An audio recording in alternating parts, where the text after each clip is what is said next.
Good evening. Welcome. I call to order the Lake Havasu City regular meeting on Tuesday, February 14th, 2023 at 6 p.m. We'll now have an invocation from Chaplain B. Evans from KNLB Christian Radio, followed by the Pledge of Allegiance by the Mighty Minions, ambassadors of First Robotics Team. Well, happy Valentine's Day. You know, Jesus talked to us about his love for us, so we should love each other. And I think that's a perfect night to bring that up. So let's pray. Father, we just thank you that you do love us, that you love Lake Havasu City and the residents here. We thank you, Father, that all the gifts that are given to this community are right from your bounty, because you're a good God and you only give good gifts to your children. So we thank you for that. Father, I just lift up all of those within the city who take such good care of us, our police force, all of our fire department, all the people who just work in the streets, the people who are at offices all over the city, just taking care of us. You make sure, Father, that we're in good hands. So tonight, Father, we just lift up this city council, who we are still in good hands. They've taken a vow before you to do the very best they can, and they always have. So we ask special blessings on them tonight, Lord, as they have decisions to make, that their yes will be yes and their no will be no. In the mighty and powerful name of Jesus, amen. Amen.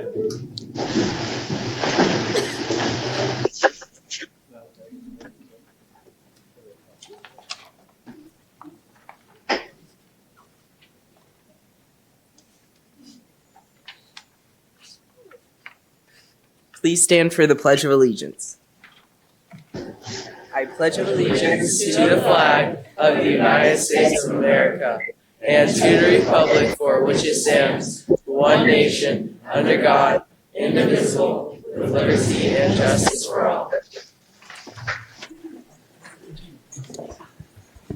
Thank you. And it's our pleasure to be able to welcome with us this evening the Mighty Minions, the ambassadors of First Robotics Team. If you could share a little bit about what it is you folks are doing.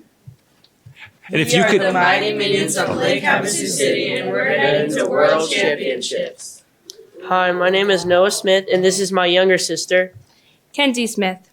I might be younger, but I've been competing with First LEGO League longer. This is my 5th year. and this is my 4th year. First LEGO League has taught me many things over the year. I have learned how to build different robot designs and how to code and run many missions. First LEGO League has not only taught me how to build and code, but it has taught me how to communicate and work on a team with others. We are proud to lead this team as captains. Hi, I am Eli. I'm Camilla. We have been competing for 4 years with FLL. It has taught me to become a better speaker. It has helped me become a leader and become more responsible. We are now peer mentors for the Mighty Minions. We are excited for this opportunity. Hi, I'm Alexis. Hi, I'm Jackson. Hi, I'm Cash. I've been competing in FLL for 4 years. FLL has taught me about programming and trying new ways to have the robot do missions. I have fun building the robots and seeing them work. I've been with FLL for 3 years, and it has taught me how to program, and I like to have fun with my friends. I've been in FLL for 4 years. It has impacted me with learning how to work together. Hi, I'm September. Hi, I'm Ashlyn. This is my 5th year of robotics. First Robotics has taught me teamwork and how to be a leader. I started when I was 8. This is my 2nd year, but my 1st year competing. First Robotics has taught me a lot, how to work better with people and how to be a leader. I've been waiting to be a minion for 3 years. One component of First FLL is the Innovation Project to identify what heavily impacts our community and create a solution through discovery and teamwork. This season's focus is renewable energy.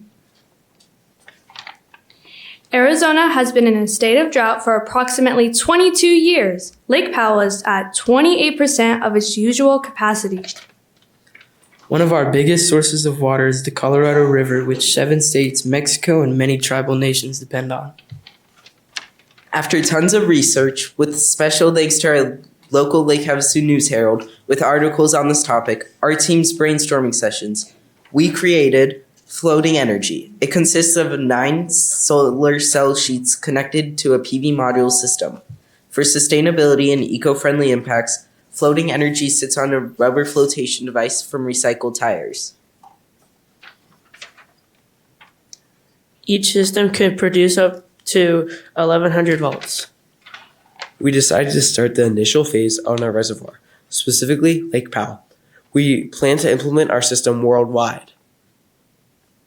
We love having fun as a team. We took a brain break and went to The Minions movie.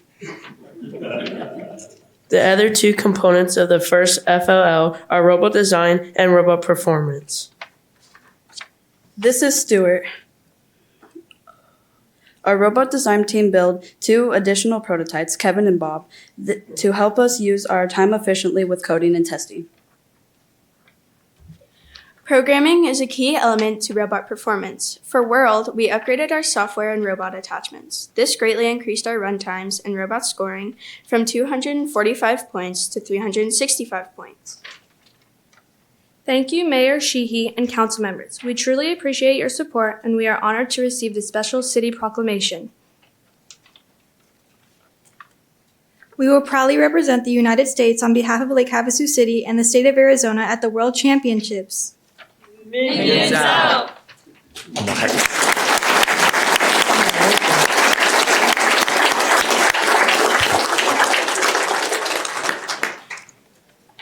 Okay, thank you, Minions. You are amazing. Thank you for coming in this evening.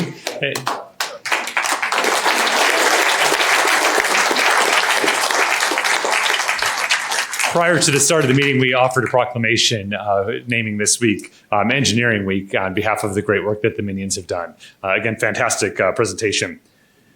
All right, a couple of things before we move on to the next item is there are a couple of changes in this council meeting. One, we generally do cast votes with voting on the screen. That's not working this evening, so we'll do voice votes. So those watching at home may see that. That might also impact those watching at home. So you can go to lhcaz.gov/TV and watch it live, or of course, it'll still be on Channel 4.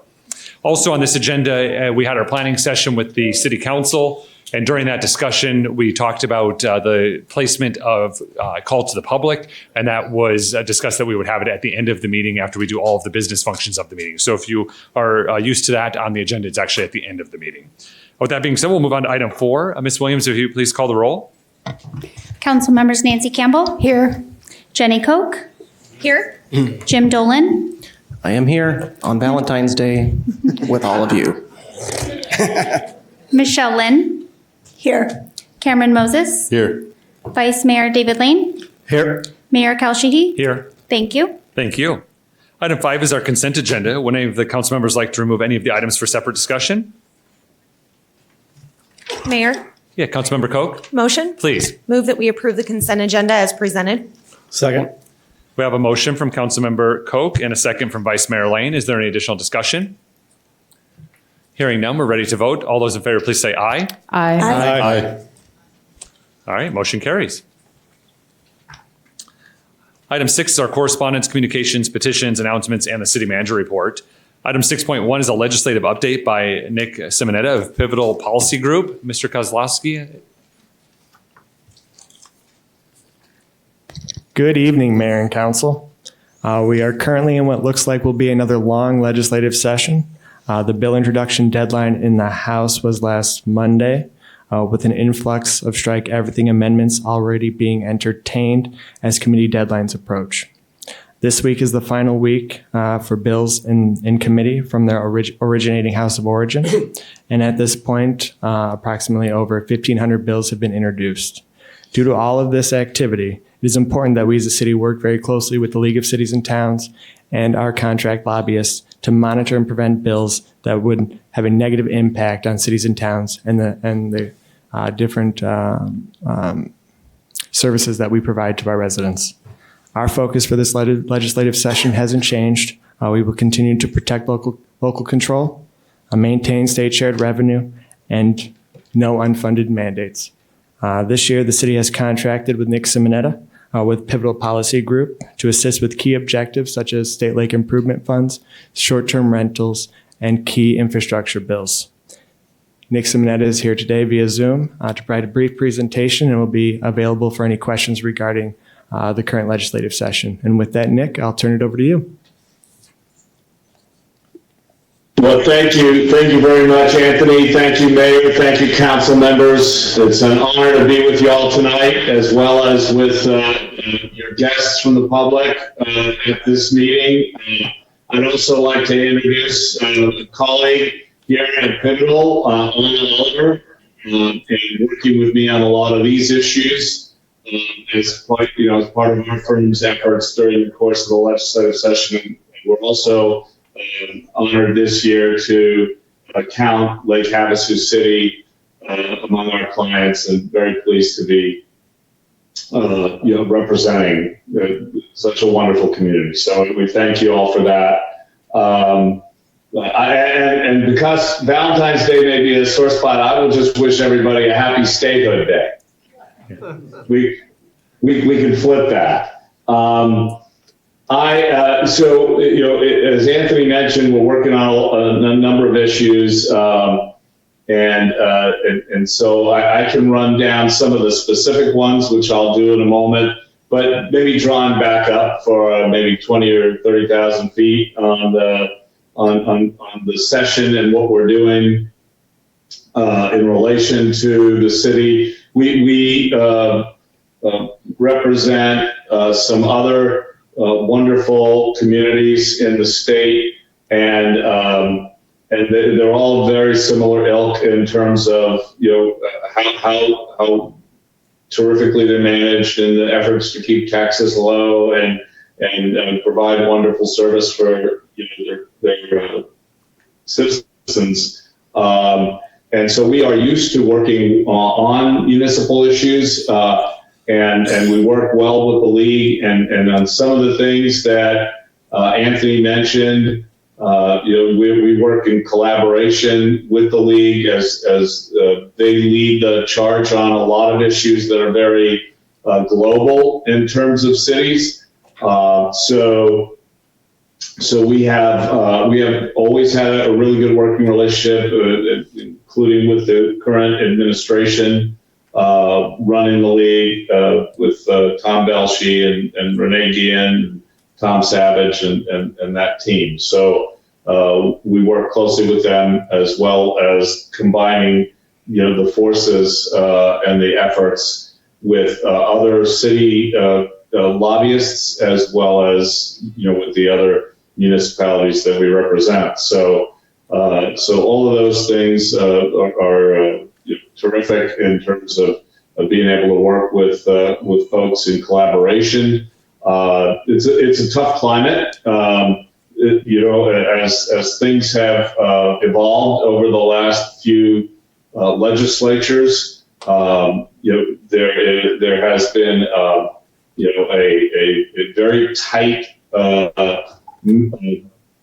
division between Republicans and Democrats. It's very close numbers, right?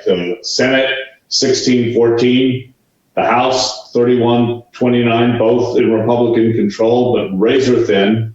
And then you have obviously now a split government between the Republican-controlled legislature, as described, and then Governor Hobbs on the Democratic side on the ninth floor. So it's provided for a lot of interesting dynamics in the process. As many may have seen today, the residential rental tax prohibition bill was a very tight vote. And at the end of the day, there were two Democrats that voted for it in the House, in finishing up the vote and sending the bill to the governor.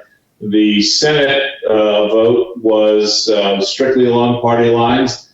And so on a number of issues, we're seeing, those things, on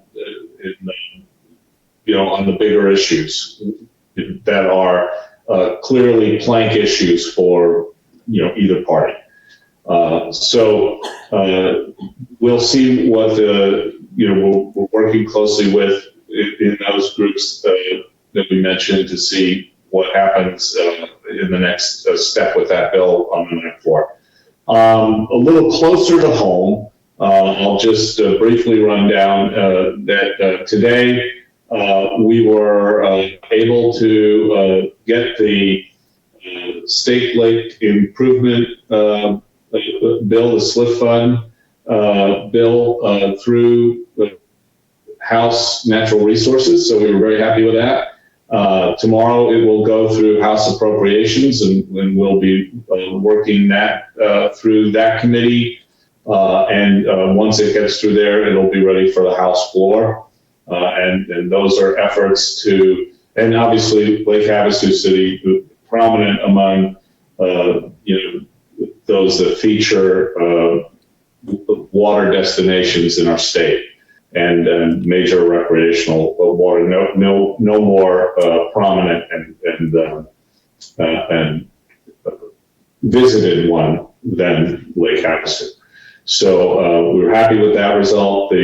And keep that appropriation bill moving. The rural infrastructure bill with several Havasu projects on it. I've been working with the chairman on that.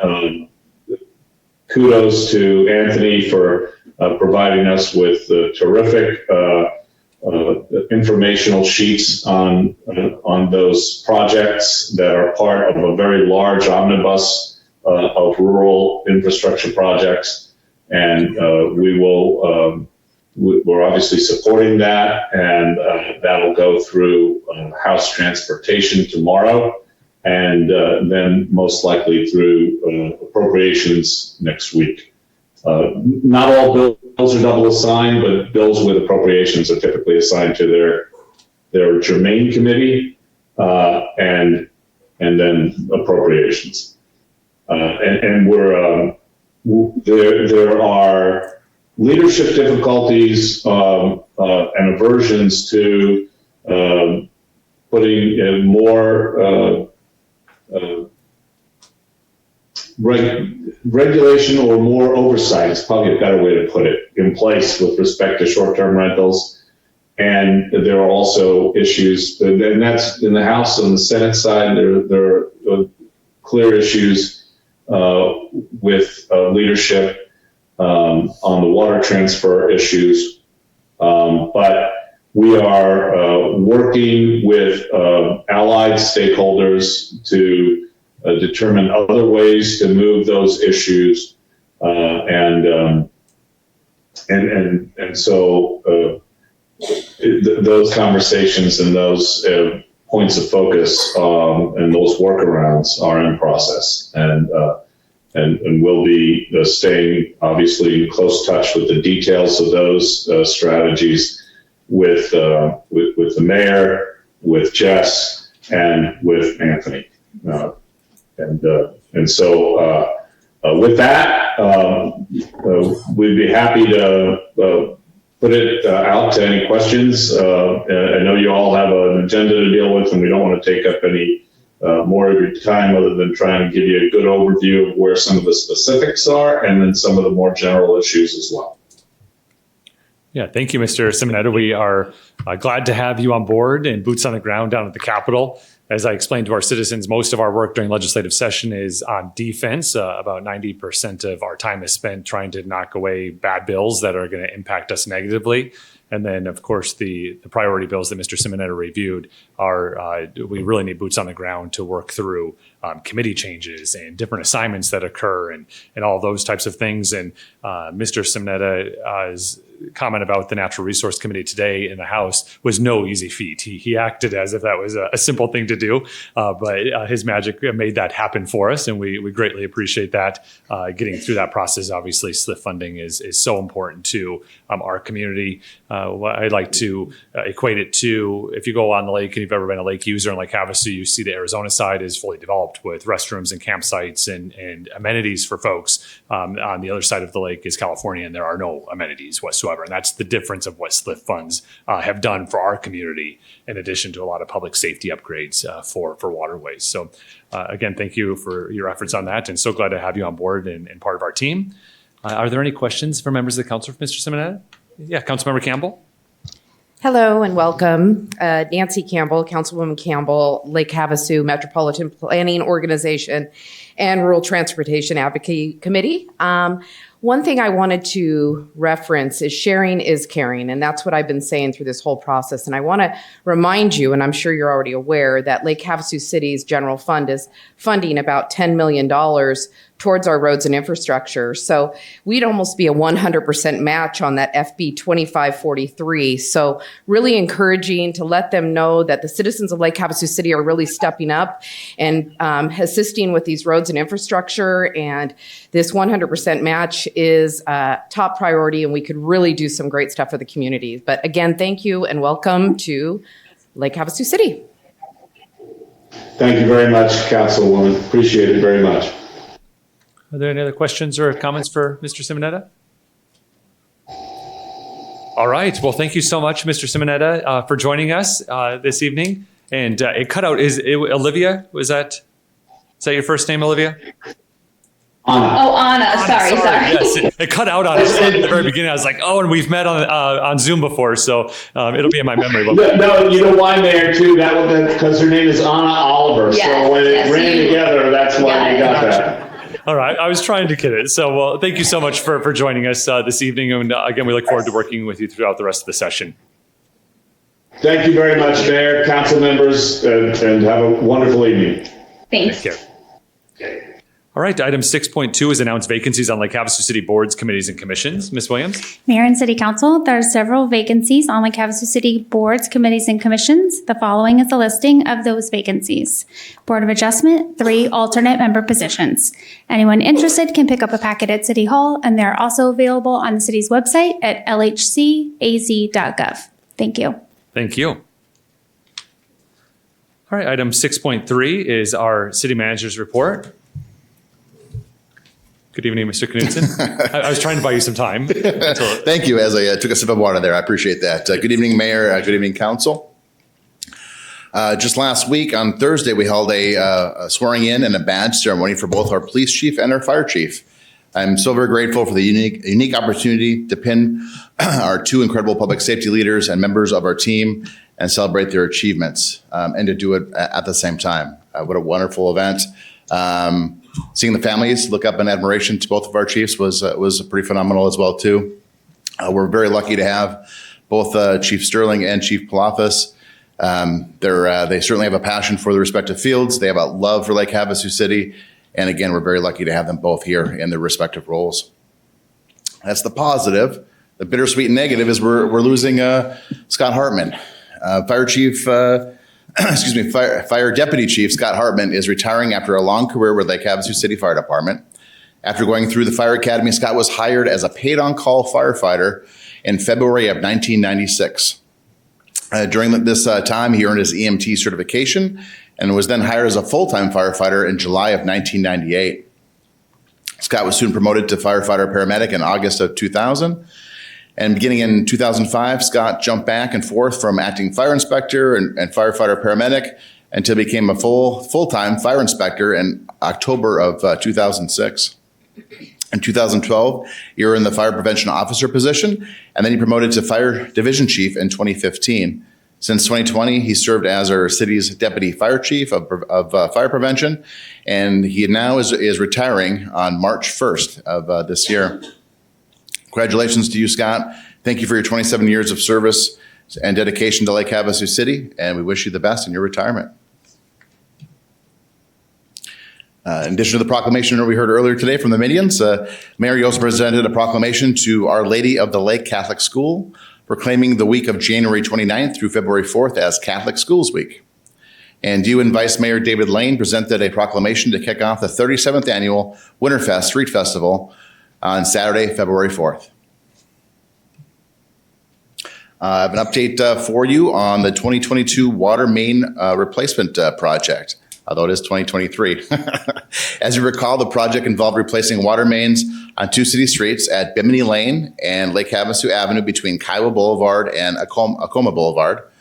Work on Bimini Lane is upgrading an existing 4-inch line to an 8-inch C900 PVC pipe and work on Lake Havasu Avenue will replace an old 12-inch iron ductile pipe to a new 12-inch C900 PVC pipe. Work on Lake Havasu Avenue will also include replacing the asphalt surface from curb to curb. And the next picture, we all remember what happened several months ago. We were just months away from starting this project when that water main burst over on Lake Havasu Avenue near Acoma. Thank you to Bill Young for the work it took to repair that area so that we could enter the phase that we are in right now. His hard work and diligence saved the city about $50,000 in the meantime there. So thank you to Bill and Greg and your team. Work has started, of course, on Lake Havasu Avenue. We began that work in January.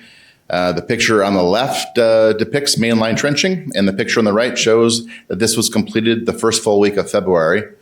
The contractor is now dropping back, starting on the south end and working northward, installing service and fire lines.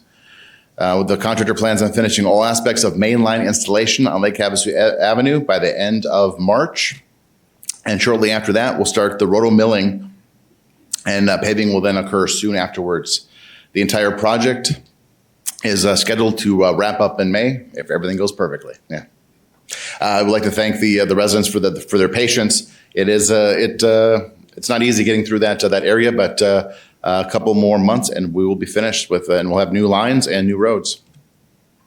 A reminder that city offices are closed on Monday, February 20th in observance of President's Day. Police and fire department services are always unaffected. However, admin offices are closed. The Aquatic Center is open for their normally scheduled exercise and lap swim sessions. And all city offices will resume normal schedules on Tuesday, February 21st. And to save the date, it's that time of the year again. On Wednesday, March 29th at 10:30 a.m. at the Friends of the Fair Rodeo Grounds, the city, along with Elks Lodge 2399, the Friends of the Fair, Marine Corps League 757, and many other veteran organizations are all hosting another Welcome Home Vietnam Veterans Day outdoor cookout event. Lake Havasu City is a Vietnam War commemorative partner, and we are very, very proud to honor our Vietnam veterans. All veterans are invited to this outdoor cookout. There's no RSVP required, so simply come and enjoy the day.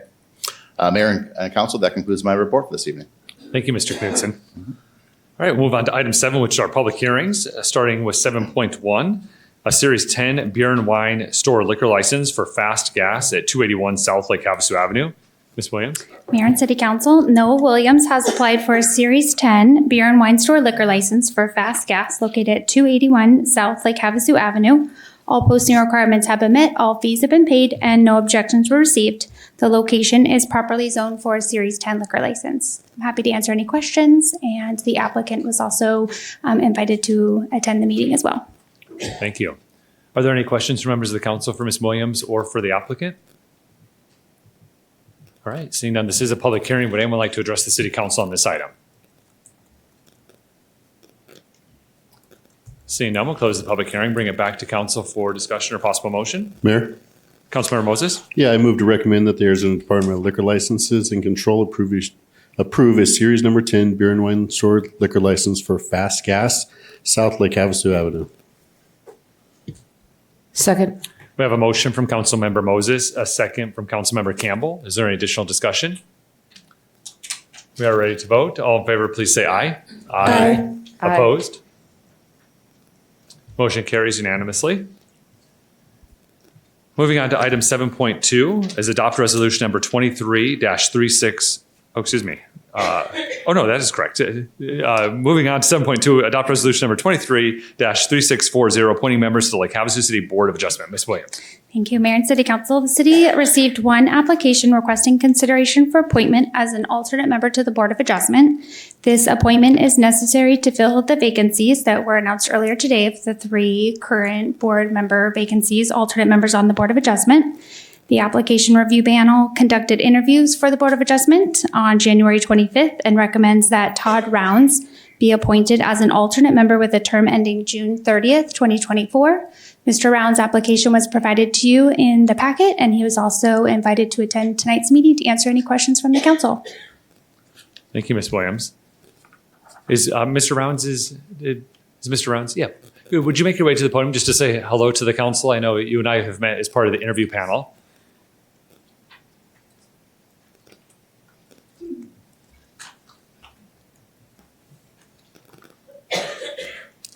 Hello, I'm Todd Rounds, and I applied to be on the Board of Adjustment. Excellent. Thank you for being here, and thank Absolutely. you for applying for this position. Board of Adjustment is a very important committee or commission, but doesn't meet that often. But when it does, we need good qualified people. So thank you for putting your application in. Are there any questions from members of the council for Mr. Rounds? All right. Again, thank you for being here. Thank you. This is a public hearing. Would anyone like to address the city council on this item? Seeing none, we'll close the public hearing, bring it back to council for discussion or possible motion. Mayor, Yeah, Councilmember Koch, motion. please. Move to adopt resolution number 23-3640, appointing Todd Rounds as an alternate member to the Lake Havasu City Board of Adjustment with a term ending June 30th, 2024. Second. We have a motion from Councilmember Koch and a second from Councilmember Dolan. Is there any additional discussion? Hearing none, we're ready to vote. All in favor, please say aye. Aye. Opposed? Motion carries unanimously. Congratulations, Mr. Round. Item 7.3 is adopt resolution number 23-3639, approving a minor amendment to the future land use map of the city's general plan for 740, 730, 720, 710, 700, and 670 Delta, and 681, 691, and 701 McCulloch Boulevard South, track 2222, block 5, lots 1 through 9, to change the future land use designation from neighborhood commercial to high-density residential. Mr. Morris. Honorable Mayor, council members, thank you. First of all, I just want to note that this general plan amendment, along with the subsequent plan development rezone, are for the same properties, so the discussion about the two applications may overlap. The subject property is shown here. It consists of a block with 9 vacant undeveloped lots and measures 2.16 acres. It's located just northwest of the intersection of McCulloch Boulevard South and Chemehueva Boulevard at Delta Drive. An alley abuts the southern portion of the property. The subject property and the properties to the south across the alley are currently zoned limited commercial, C1, with 2 commercially developed lots and 19 vacant lots. The properties to the west, north, and east are zoned 2-family residential, R2, and developed with residential units. The general plan map is shown here. All the surrounding lots have a general plan designation of neighborhood commercial, but are developed with single-family and 2-family residential homes. 2 lots to the south are developed with commercial uses, and the balance of that block is undeveloped. The applicant's letter of intent asks to amend the city's general plan future land use map from neighborhood commercial to high-density residential to facilitate development of a multiple family residential use for the property. The general plan amendment is the first step in this process. The second step is a plan development rezone for the property, which accompanies this general plan amendment request, and you'll hear that after this item.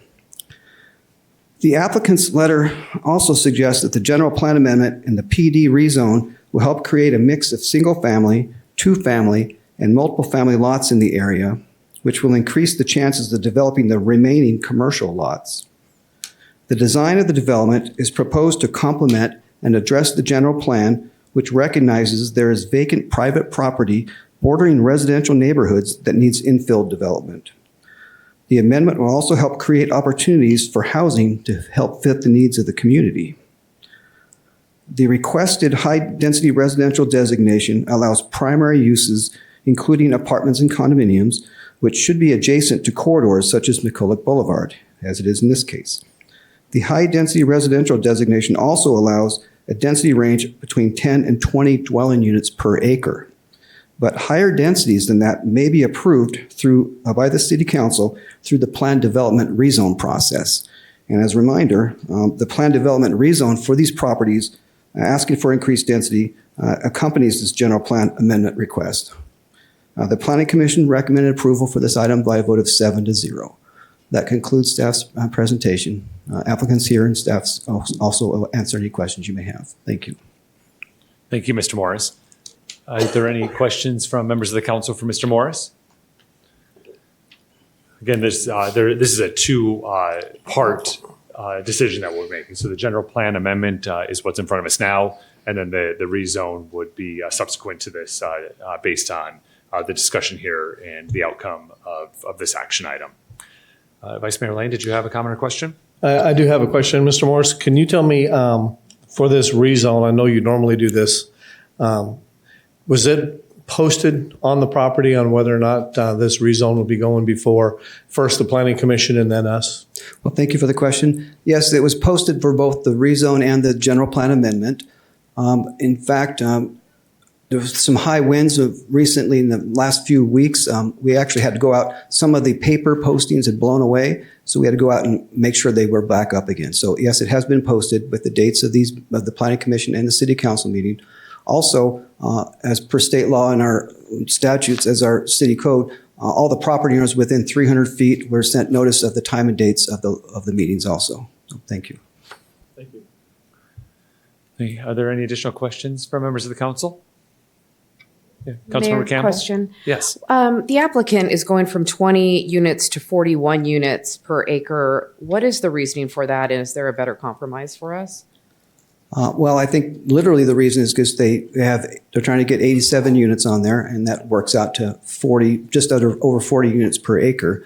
And they think it's a good location for it, apparently. You may pose that may be a better question posed to them about why they're going for that density.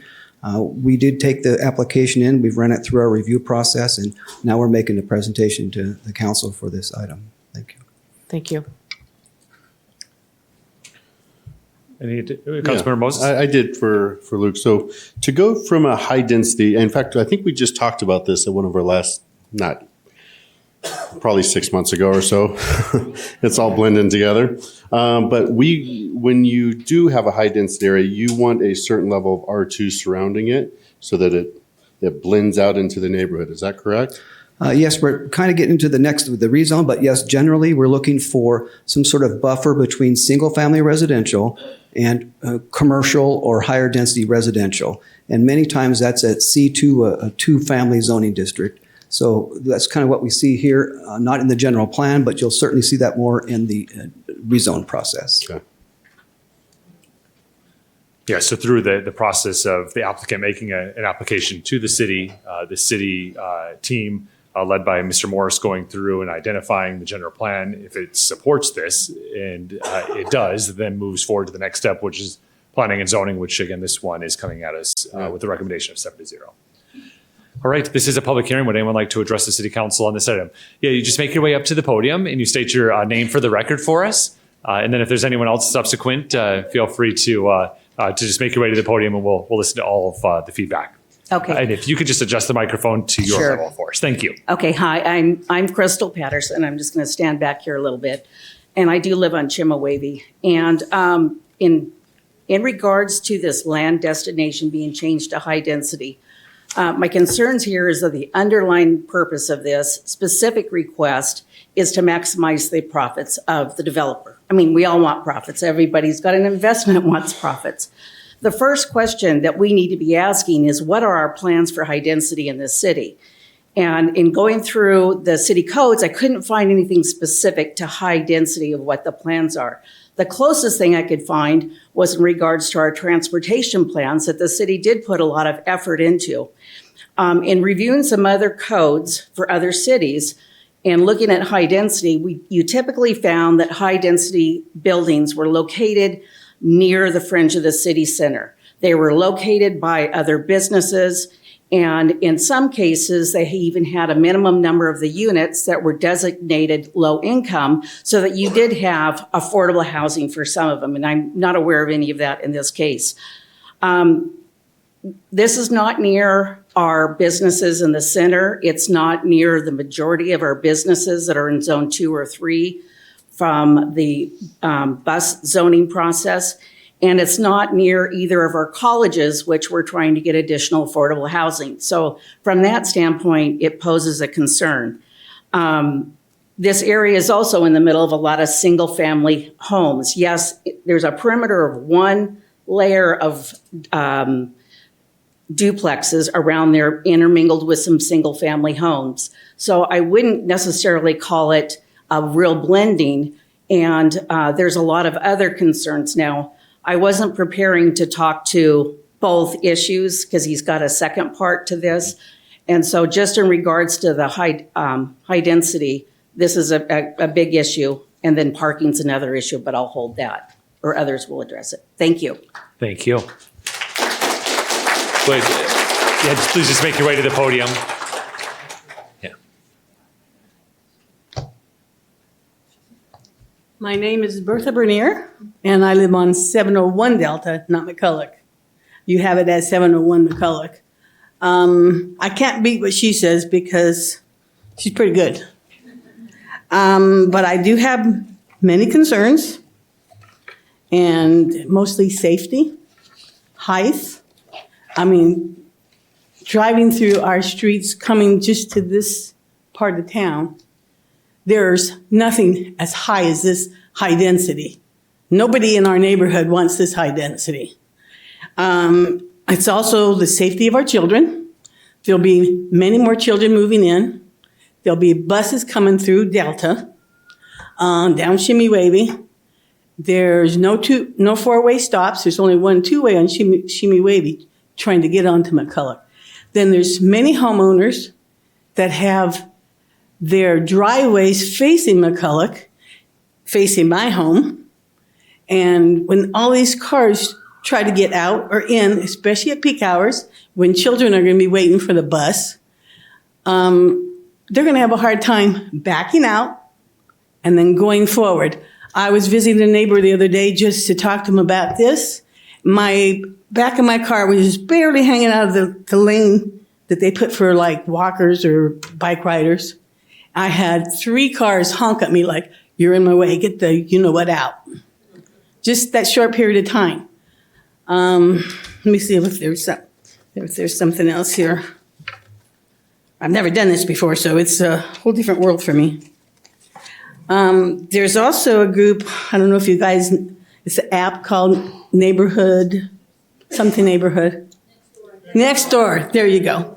And been all kinds of comments, everybody very upset with this high rise. I have no objection to apartment buildings being put there, but the parking, what they allow, when I'm doing calculations for, out of 54, there's going to be 54, one single. There's going to be more than, there's 2 people sleep in one bed. 2 people can create, and will create 2 cars.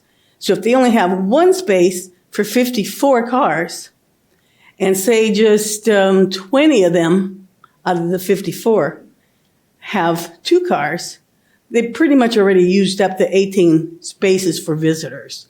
Then if you take the 2 bedrooms and they allow 1.5, and who has 1.5 cars? I have 5, not one's in the street. And I don't have a big lot. But my calculations came out to just being conservative, they're going to need over 18 spaces just to accommodate the 1.5 and the ones that they say only have 1 place. So if there's 18 visitor parking, where's everyone else going to park? They're going to take up those spaces. So now where are they going to park? In front of our homes, definitely, and in the street. And there's the safety of your children. Then you're going to have the school buses coming to pick these children up because there'll be many more children. And those children are going to be sitting out in the street waiting for the bus when all these cars are pulling out to go to work at peak hours. I hope okay, I don't know if you guys would look at a picture. Would you be interested in looking at a picture? This is just Friday with cars parked right here and over here, where they're going to be putting landscaping, I guess. And that's where all the visitors park. They're on our property. They're going to be in front of people's houses. And this other person I had from neighborhood, she said that the same thing happened to them. And what's happened now is the neighbors are arguing and fighting all the time because of parking spaces in front of their homes with each other. So that's all I got to say. It's mostly safety, height restrictions, and the parking. Thank you. Could you give me your name one last time? I missed it. Bertha Bernier. Thank you, Bertha. And I'm directly on Delta. There's only 5 homeowners on that property. The rest are duplexes. Yes. All right. This is a business meeting, so clapping and stuff, please refrain from that. And if you have comments, we'll listen intently. Right now, we're talking about a general plan amendment. So if you could keep your comments related to that item, and then when it comes to height and traffic and parking, if those are any comments, at our next item, after we have a report, we'll have that data and information. So if you have anything with the minor amendment for the future land use map, that's the item in front of us. Please make your way to the podium and state your name for the record. My name is James Barnett. A question for Mr. Morris. I'm looking at all the red parcels up there, and it says about neighborhood commercial. The majority of that is single-family homes, like off of Chickasaw. That whole red portion is single-family residence. If you go off Aloha, single-family residence. This is to my knowledge. And then you take a look at Churchill in the south side of Chimawavy Boulevard, single-family residence. So it doesn't look like it's a big of a blend as they're trying to make it out. Maybe you can explain that. Thank you for the question. Yes, the general plan map, which is this map with the red, that red represents commercial, neighborhood commercial. And so the intent here would be for the general plan to say, hey, we're looking for commercial uses in this node, in this area. The general plan here obviously doesn't match, or the zoning doesn't match the general plan, because the vast majority of that node there is R2 or R1. There is some C1 there that's undeveloped, except for the 2 lots that are developed with some commercial use. So this is an example of the general plan saying, hey, this is what we're looking for a long-term plan for this area. And there's a little bit of disconnect from the zoning, which is the entitlements, which is what people are allowed to build. They're allowed to build R1, single-family home in the R1 lots, 2 families or 1 family in the R2 lots, and commercial in the C1 lots. The general plan has a different long-term plan for that, if you will. As represented here, there's calling for more of a neighborhood commercial.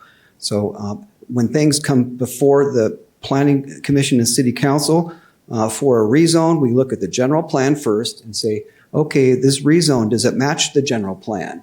If it doesn't match the general plan, then they will need a general plan amendment as well as a rezone. So that's what we're doing in this case. And again, the general plan is a longer term guide for the city, and the zoning, underlying zoning may not always match that guide. So it just is confusion, I think, to a lot of people that live in that area. And so your long-term, your general plan, those red could be eventually changed to commercial, because to my knowledge, they're residential right now, except for the ones you've shown where the duplexes are, R2. The red there could be, if someone came in to rezone some of these R2 or even some of these R1s, if some of those property owners came in and wanted to rezone to commercial, it would be supported by the current general plan. I don't anticipate that happening. I would anticipate maybe the next general plan update that maybe the general plan designations get changed before a zoning would come in. But sure, yeah, that's the nature of a general plan and even a zoning. They're kind of living documents. They change as the opportunities come up, as times change, and so they are subject to change every now and then. Okay, I find that a shock for a lot of us that do live in the red, which are residential. Okay. Yeah. That's it. Yeah, thank you. Thank you, Jason. Yeah, so right now we're just talking about a general plan map. So the map supports the use is what is on here. The zoning then has to go through a separate hearing, which we'll have after this meeting, or after this hearing. Yes, good evening. My name is Angela Murphy, and I bought a property on Delta as an investment many years ago. And as I recall, the sign in that empty lot said commercial, and that was one of my deciding factors for buying on Delta. Right now, there is minimal parking, and we're only talking about a couple of homes there. So parking is definitely a question for myself and my tenants. And I also understand that there is going to be some Section 8 in this development. Is that a true statement? Yeah, again, the next item will have some of those specifics. We haven't had that report, so we don't know. We're talking about a general plan amendment at this point. When we talk about the zoning change, we can learn about that. It might be in the staff report that's going to be given to us. Okay, and that is of great concern. Yeah. Thank you. Thank you. Would anyone else like to talk on the general plan amendment? Good evening. Just make your way to the podium and state your name for the record. My name is Brian Stroll, and I live within the community that's close enough to this going on. If you guys didn't know, there was a lot of questions that were from the developer on here that I actually read through today for the first time, because the only reason I knew about this was driving by the sign and also Facebook, of all things, right? And then it was brought up, the developer was asked, prior to purchasing, what was this plan before rezoning, knowing it was commercial? And the developer expressed that he has been approached for the car wash, Dollar General, and a couple other people. The developer had intended from the beginning to rezone this as residential. My concern is who on this council promised that, because that's something that people usually don't put out that much money unless they're going to get promised something from going from commercial to residential, considering that was actually a commercial lot. Please, yeah. And the other one was when he was asked about, because I think a lot of people in this room understand that Havasu does need some available housing for other people, a little more lower income. We get that. But when he was asked about why not a 2-story, because a 2-story is not profitable. And anyone up here that wants to say you're the great savior for having a 3-story building because it's helping the people, no, it's actually because it's more profitable, and you'll own that if you vote for it. Yeah, thank you. Would anyone else like to address the council again on the general plan minor amendment? Good evening, Council, Mayor. Crystal Callaghy. I am a local real estate agent. However, I do hold my insurance licenses, and I do understand what our fire, police, and medical have what they have to provide for our community. When you go from 20 to 40 per acre, and then on the next agenda item, you look at the grand total, what they would like. How are we going to provide medical, fire, and police department to 87 units, or let's just say from 20 to 40 per acre? How are we going to be able to provide these services to the public that are now going to move into this location? However, we have developments that we just went ahead and rezoned on Window Rock. We have hundreds going in the foothills. We have multiple other locations that are looking to come before you and planning and zoning. We don't even have a fire station number 7 up there. When are we going to get that long promised fire station number 7 on Sloop and McCulloch? How are we going to provide services to the current taxpayers? Yeah. No, thank you for your comments. Would anyone else like to talk about the general plan amendment?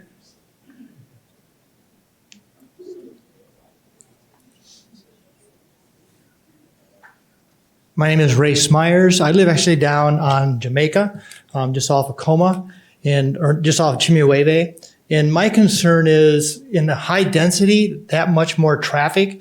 Has the city looked at the possibility of traffic lights on McCulloch in that area, and traffic lights down on Jamaica and Chimiweve?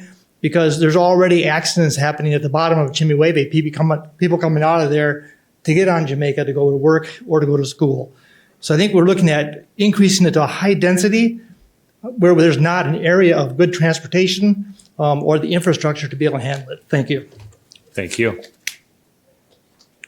Would anyone else like to address the council on the general plan amendment? All right, seeing none, we'll close the public hearing and bring it back to council. Again, what's in front of us for this particular item is a minor amendment to the future land use map.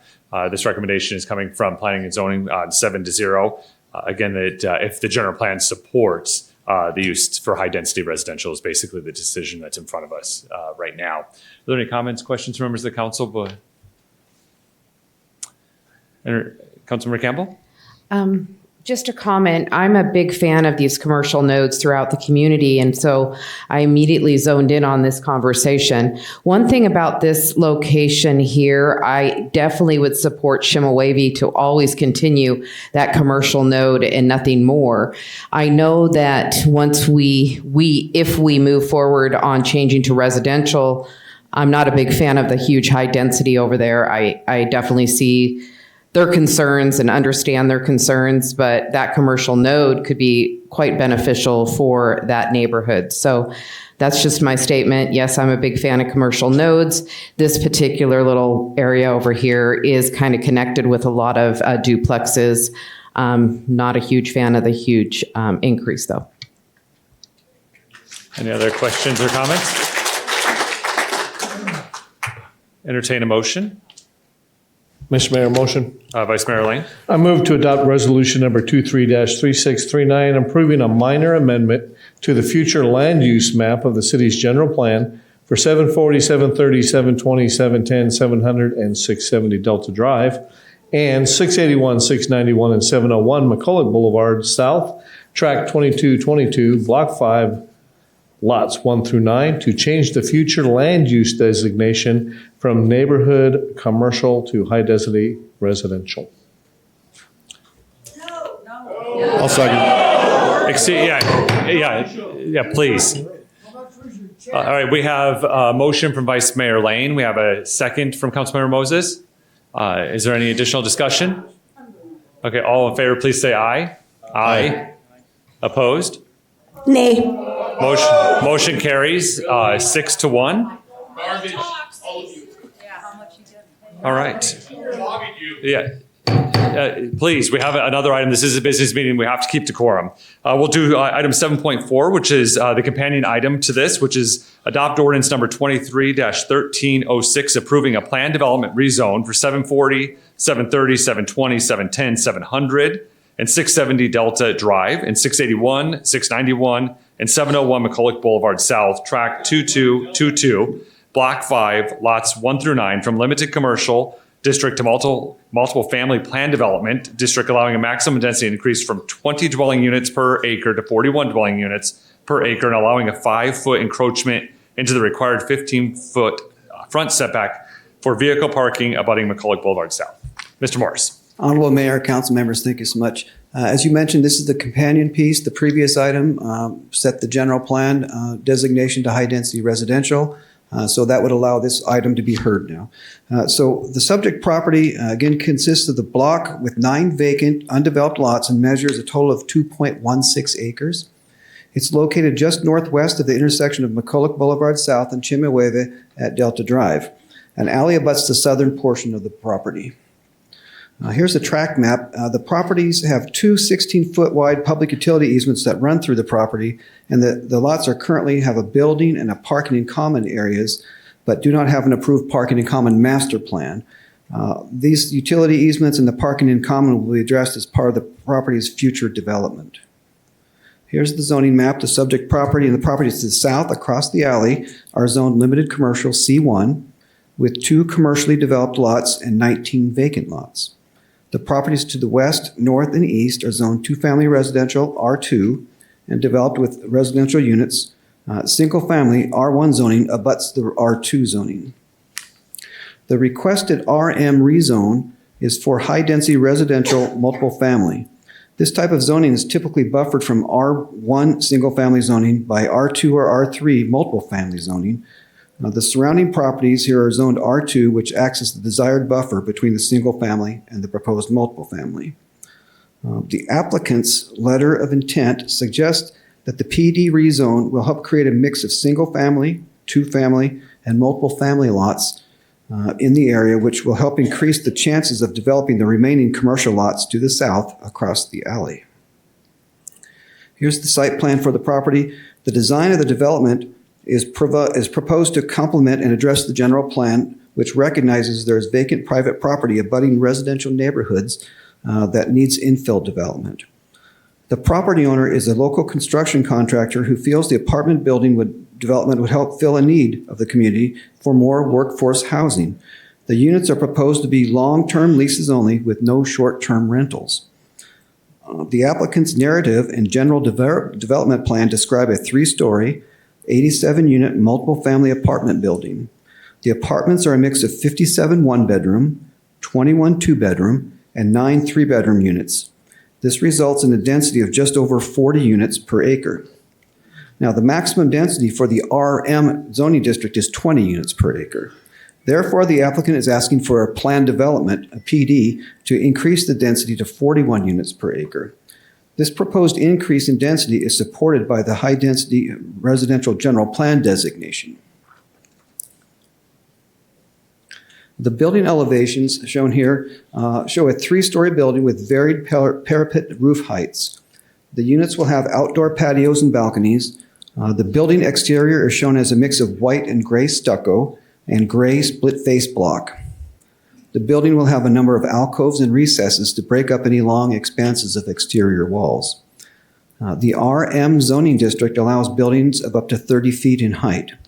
The general development plan shows a building height of about 28 feet from what's determined to be the property's maximum grade, which is the grade at McCulloch Boulevard near the northern edge of the property. The lots slope downward from that maximum grade area. Therefore, the developer will dig down about 12 feet from the McCulloch Boulevard elevation to help level the site out. This results in a building parapet height of just over 39 feet from the finished floor of the building, but only 28 feet from the McCulloch Boulevard elevation. Therefore, no building height exception is needed or requested. Here's an overlay of the proposed building on the neighborhood. The nearest residences are across Delta Drive and McCulloch Boulevard. The subject property's minimum building setbacks along those streets vary from 15 feet to 10 feet. However, the building is shown set back about 50 feet from both the Delta Drive and the McCulloch Boulevard property lines. This is more than what is required and will result in about 130 feet between the new apartment building and the nearest residences. Landscaping is also shown on the plan. The required number of trees, shrubs, decorative rock, ground cover, as well as the overall percentage of landscaping meet the development code standards. The required 10-foot landscape buffer is shown along all the street right-of-ways. No landscaping exceptions are needed or requested.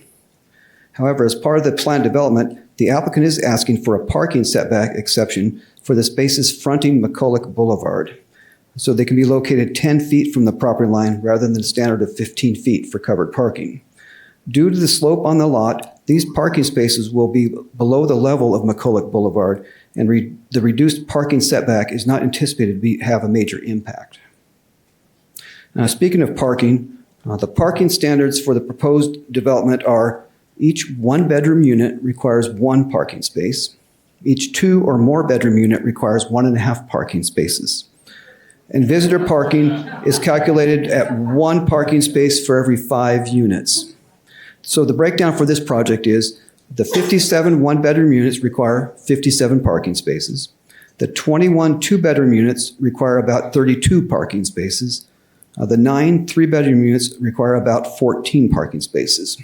And the total of 87 units will require about 17 visitor parking spaces.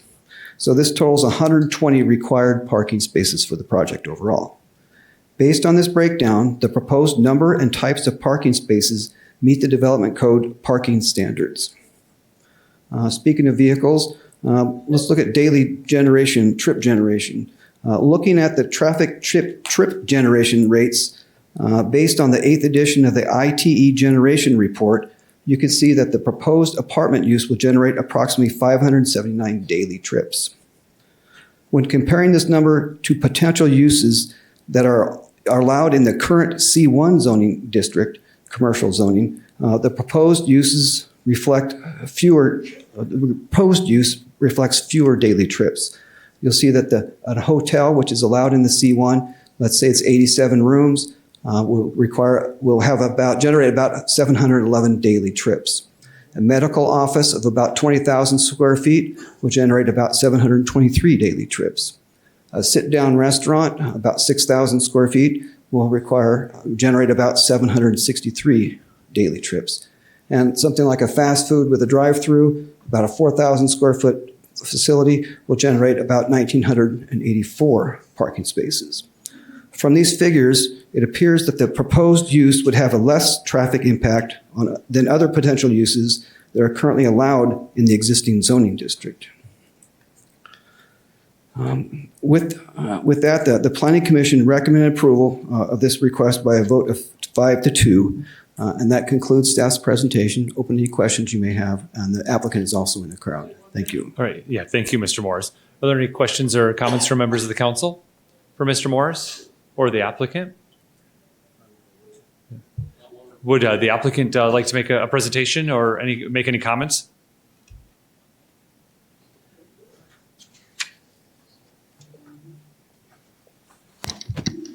Good evening, Mayor and Council. I am Matt Hall with Iris Development Services here on behalf of the owner to answer any questions that council might have on this development. Can you clarify, I believe Councilmember Campbell, you might have asked this on the earlier item, why, or maybe it was a citizen, was it why 2-story or 3 stories and not 2 stories? I did read through the notes that you had from your citizen meeting to get that, but if you could just clarify that for the public. Well, just due to the cost of the land, cost of construction, and trying to keep the rent as low as possible, this is the density that we had to come up with to make it all work. Okay. Okay. Yeah. Please, we have to keep decorum. We have to have a conversation. The public hearing will open in just a moment. You can come forward. But are there any other questions from Councilmember Campbell? Welcome. We definitely have a workforce housing issue for sure, but I don't think that this actually fits into the neighborhood the way I would like to see it. That's my personal opinion, just as a designer. Please. What would happen if we went down and reduced your overall units per acre? Would the project still move forward, or, because I know we are able to come closer to that. Is there any wiggle room there? Because that is a heck of a project, and I have all the same concerns from the fire, the police station, the fire station, to the parking, to the roads, to all of it. And We have to reevaluate. There's a good possibility that we might reduce, but as of right now, how the numbers work, this is the density that we're requesting. okay, thank you. All right. Well, thank you. We'll go ahead and open the public hearing and know that you're available for any comments. You don't have to speak, sign up to speak during the public hearing, but we did have 2 citizens do so. So we'll start in the order and they signed up. So Mr. Myers, did you have comments on this item?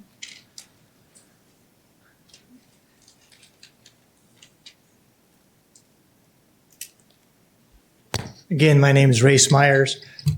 Specifically to this, in regards to the parking issue, in the 1-bedroom apartments, if you have a couple living there, they're going to have 2 cars. If you have a 3-bedroom with two people and a teenager, you got 3 cars. And then if you're already looking at parking issues from the other people who have spoke tonight in that neighborhood on the streets, where is everybody going to park? My other issue, as I brought up before, is traffic in regards to the amount of cars coming down Chimiweve. And to me, this would be setting a bad precedent in regards to how we can change zoning at the whim of a developer. Thank you. Yeah. Thank you, Mr. Myers. And then the second citizen that signed up to speak is Mr. Lutz.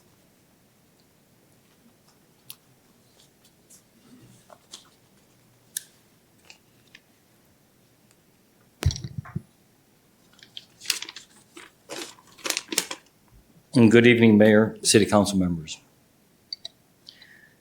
This city was conceived in the mind of the visionary Robert McCullough. With the help of master developer C.V. Wood, this beautiful community was designed for a future of rich, diverse, stable growth. Robert McCullough's master plan is why all of us citizens have come to and love this beautiful city. Why are you changing the master plan that Robert McCullough put in place? Why are you changing important city codes put in place for very good reasons?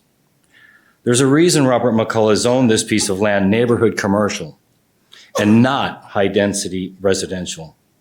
Why are you continuing to develop and further congest our city and traffic for an apartment developer whose only concern is his bottom dollar, not for the benefit of the future of this city? When will the city council make decisions to benefit the citizens of Lake Havasu City instead of a land developer altering the city's healthy course of growth? When will I not feel the need to come down and address the city council on behalf of the citizens? And I know I speak for 80% of the citizens. When will the city council get it right? Thank you. Thank you for your comments. Would anyone else like to address the city council? That concludes the citizens that have signed up. So yeah, please make your way up to the podium, state your name for the record. Now, at this point, folks can just line up after the speaker is done. Hi, Crystal Patterson here again, a little tongue-tied.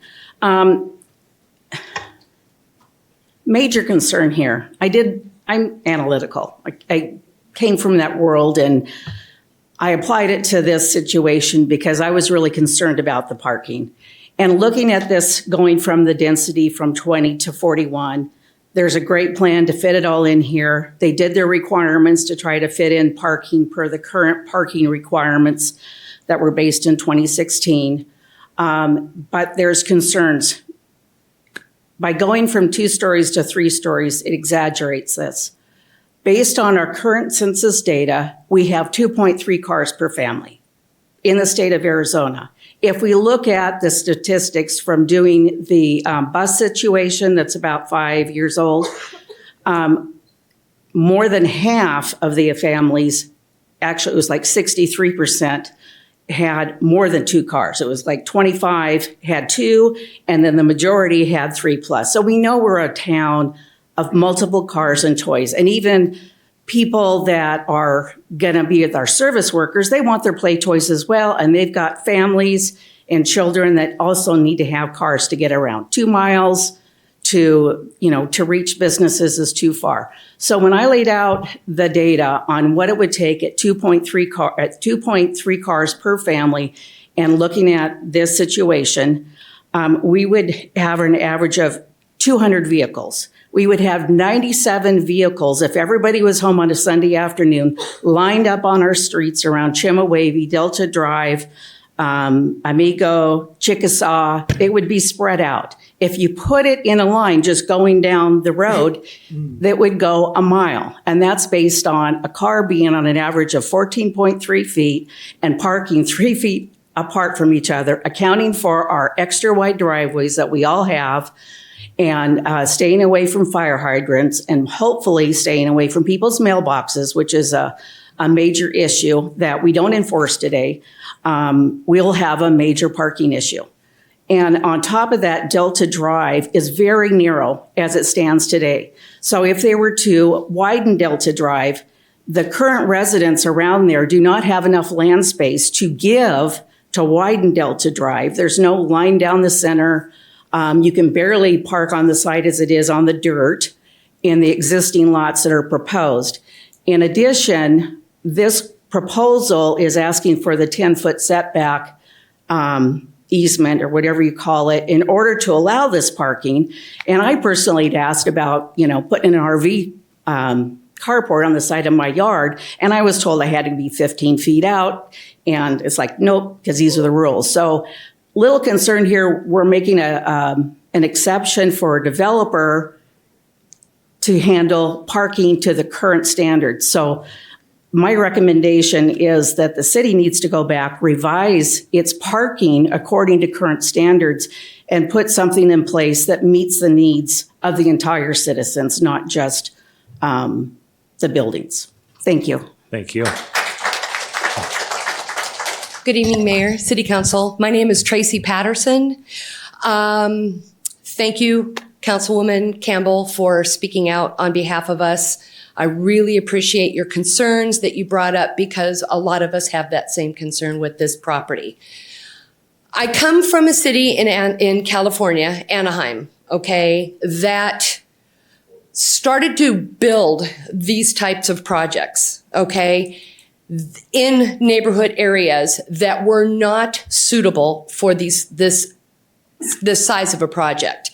We were promised from the developer, we'll go ahead and we will relook at it, hash it out, see if it's something we can do. And ultimately, we ended up with a 3-story monstrosity that took over our neighborhoods by way of the tenants.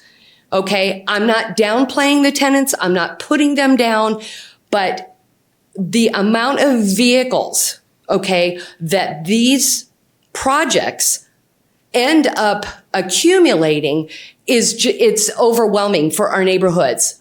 We ended up having to do permit parking, okay, as residents. We're shareholders of this city. We own the land in this city. We should have a say-so on what we put in certain areas of this city. And overwhelming our streets with the vehicles, and the gal was just talking about, it's not just cars. It's going to be side-by-sides. It's going to be boats. It's going to be trailers. It's going to be motorhomes. It's going to turn into more than just a car. So I'm sorry, but 1.5 cars for a 2-bedroom complex is unreasonable. It's unrealistic. It's overwhelming for our city. And I think we really need to look at this because we've got a town that is growing. It's bustling. Every square foot is being consumed by developments, which is great. I love that. I love that our city is growing. But we've got homes that are multi-million-dollar homes that are building up up in our hills, okay? Because they want the land, they want the space, they want to be able to build and have some privacy and not be so congested with the traffic and the people and everything that this type of project brings. So, and I feel like we're being penalized because we don't have a multi-million-dollar home in this area. And so it's discouraging to us that our shareholders that put our money into this town as homeowners to not be able to have a say on something like this. I went to that property. I sat at the corner of that, the close calls with the traffic going down that street and somebody trying to pull out, somebody even trying to cross the street like me with my dog. It's dangerous. And I just think that there's a better place for a project like this, or bring this project down to 2 levels so that it is more accommodating. It's not such a, it's not just it's not so overwhelming in our neighborhoods. And I plead that you guys really reconsider this. You've got a lot of people that are passionate about this, and there's even plenty more that can't make it here. You've got your elderly, you've got people with children, you've got a lot of people that can't be here to speak on behalf of their neighborhoods. But we are here and we would really like to be heard, and we appreciate your time. Thank you. Thank you. Yeah, just for the record, this is the opportunity for us to hear you. So we're listening, and no decisions have been made. That's the item we have in front of us. Sir, if you could just state your name for the record. My name is Will Waldrop. I live in the area. I have a question for Mr. Morris. Do we know if certain of this is going to be Section 8 or no? Or you said it would be brought up? My understanding, there's nothing in the narrative from the applicant that suggests that. That'd be maybe a better question posed to them. There's been no mention of it in the information we've received from them. Okay, so I'll move on to like the lady spoke about. I have 2 people in my house that are of driving age. One is coming of driving age soon. I own 4 vehicles. An off-road toy, my daily driver, the family vehicle, and a project that's being restored for the future driver. That's 4 cars right there for one house. My other thing is the traffic. Have you tried to get out on Chumawavy and McCulloch in the morning? There's only a stop sign right there. McCulloch has a right of way. Nobody does the speed limit on that road. Trying to get out, you have speeders. There are so many close calls every day. I've seen people trying to walk across the street almost get ran over. It's not safe. Can't be safe. I think we need to take it down, 2-story, lower density, expand parking, whatever you need to do, but I don't want it. There's too much traffic already. It's hard to get out in the mornings. It's hard to get in. It's unsafe, and everyone speeds. That's all I want to say. I would like for y'all to reconsider this. Thank you. Good evening, Mayor and council members. Thank you for allowing me to speak. My name is Patty Powers. I live in Chimaway. You people are moving me. I didn't have any notification of this until I read it in the paper. So I was not able to go to the Planning Commission and voice up my concerns. So I'm here tonight. I hope you had an opportunity to read the letter that I sent you all with my concerns. And I have reviewed the staff report, and I'm very disappointed with the level of analysis that your staff did before bringing this project forward for your consideration. I have not seen any solid justification for doubling the allowable density of multifamily development from 20 units to 41 per acre. I just want to point out a couple of the findings the staff report is suggesting that the City Council can make. The staff report indicates that there are 8 required findings that the City Council must make to approve this project. In general, a little or no evidence in the record supporting these findings. As an example, I would like to use carefully a couple of these. Finding E states, the approval will have a beneficial effect on the area which could not be achieved under the primary planning designation for this area. Staff analysis supports the findings stating that a multifamily plan development zoning will increase the density is consistent with the general plan future land use designation for this area. The general plan use map shows the area in the neighborhood commercial, and the floor area ratio for neighborhood commercial is 0.22. That means approximately 1/4 of the site should be used for a building. Additionally, the maximum density in the general plan is 20 units to an acre. While this project would double the overall, I think a lot more study and justification is needed for finding E. Finding G states adequate public facilities and services are available or proposed to be made available for construction of the project. Staff analysis simply states adequate public facilities are currently available to the property. No evidence is provided to back this up. As I indicated in my letter, at a minimum, a traffic study needs to be done. And we all will agree that the traffic will be negatively affected and impacted in this area.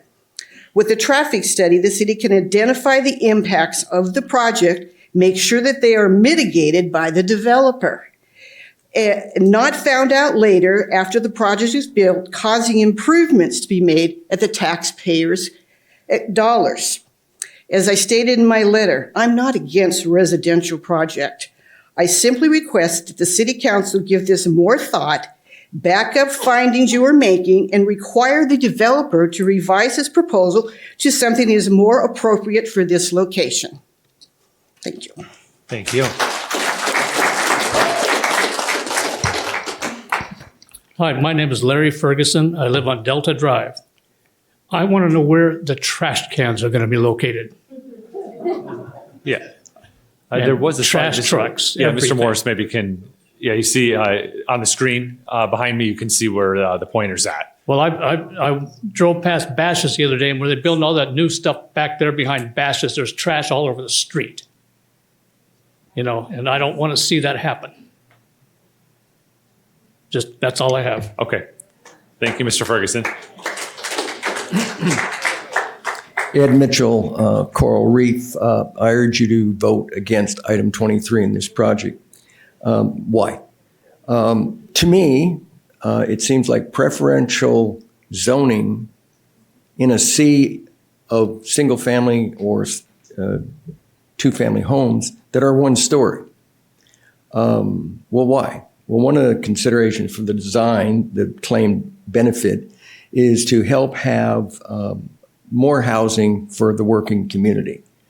If that's so, what restrictions have you put into the plan to prevent Airbnbs or turning this apartment complex into a timeshare? I mean, I don't see how the developer could argue against such a restriction. So if you're going to do preferential zoning, you do preferential restrictions because they're all in on providing lower income housing, and that's a good thing. So for that main reason, if you don't restrict it, then you can look forward to, because I was looking at it saying, I ought to buy a couple of these because they can see a good scene of the lake or the river.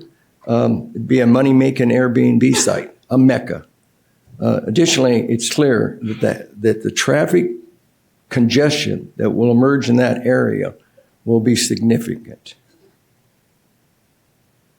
So on that basis, I urge you to vote no. Sir, could you give us your name? Ed Mitchell. I'm also an author. Thank you, Mr. Mitchell. Good evening, Council. Mayor, James Gannon. I live right there on Chimaweve. I see this from my front yard. I avoid leaving the house at 8 o'clock because of traffic. Because to make a left, you better have something bigger than a four-banger. It's hard to jump out there. Traffic's really bad. I was looking at it, and I understand we really need housing for new families, younger kids, people in their 20s that can't find anything. But the density is just too high. And I was looking at it going, there's no park. I drive all through town, and on North Side, when they have complexes, they usually have like a little park in the center of the courtyard so it can be watched by the apartments. I didn't see any on this. And if it's for housing of younger families, why is there no playground? Why there's no park? And why are they all one bedrooms? Density is the main thing I think that most people are concerned about because Delta Drive is really narrow. And people right now, traffic's so bad, instead of going up Chimaweve, they'll make a left to do a cut by to make a left because it's so bad. So just density. And then if so, widen Delta, even if the density was dropped down, Delta would still need to be widened. Thank you very much. Yeah, thank you. Hello, my name is Jacob Hendry. I live on 3932 Chimaweve Boulevard. My main concern is the traffic flow. I have to take my 2-year-old daughter to her school, and trying to make a left onto McCulloch is a nightmare. Another concern I have is fire safety. If there is enough room for a fire truck to get to the building, as it is right now, the alleyway is very narrow. Will that have to be expanded for the fire to safely go back and forth if there was to be an accident? That's all. Thank you. All right, thank you.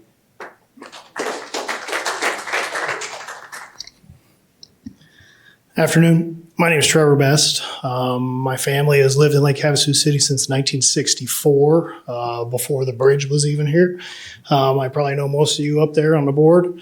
My concern is, first of all, we live on Delta. We're at the end of Delta, right at the corner of Chimaweve and Delta. We have 2 small children, 6 and 10 years old. They play in the front yard. They ride their bikes in the street. They have friends that come down that ride their bikes in the street. Our main concern is the 40 units per acre. 20 units like it is now, I don't think it would be as much of a concern. I think you could build something there and it could sustain that. 40 units per acre is just way too much. We're going to introduce so much traffic along with the young families and the children that'll be in that area. There'll be a lot of kids playing in the street, much larger potential for accidents and kids getting hurt. I just don't think it's a good idea, and I oppose it. Thank you. Hello. I'm just following my husband. We live on Delta. We love the people that are wanting to put this place. We're friends with them. I know all of you up there. Hi, Cal. Hi, Cameron. But we just, again, what he said, I don't have a speech or anything, but I just think it's a little too much for the community in this area. I mean, our kids play on the street and we don't worry about it. They ride their bikes, it's fine. And definitely what he didn't say, but is parking. I mean, I feel like I did the calculations in my head and then they brought up a good point. I'm like, there's going to be 80 people parking, not in those parking spots. So they're going to be in front of our house for sure. And there's really nothing we can do about it because it's commercial in front of our house and they just park. And I'm worried about it. I'm worried about traffic, the kids playing, and I'm not opposed to doing the 2-story, or even like, I think the tiny homes are cool too. I think this is a little much for it. And that was it. Love you guys. Yeah, thank you. Good evening, James Gray with the Partnership for Economic Development. I am here to speak in favor of this project for 2 specific reasons. Both were recently pulled from the housing needs assessment that was completed by Elliott Pollock. And one is the housing mix or the apartment inventory. Currently, the apartment inventory in Lake Havasu only represents 2.7% of the entire housing stock. The vacancy rate as of November 2022 was 1.5%. So I think people have talked a lot about the project, but I want to make sure that people are thinking about what it means for housing cost burden, and especially for renters. So out of that report, the way the feds calculate the housing burden for renters is if you're spending more than 30% of your income for rent. Currently, 43.4% of all renters in Lake Havasu are above 30%. But the alarming number is 19.1. Almost 20% of all renters in our town spend more than 50% on rent or more.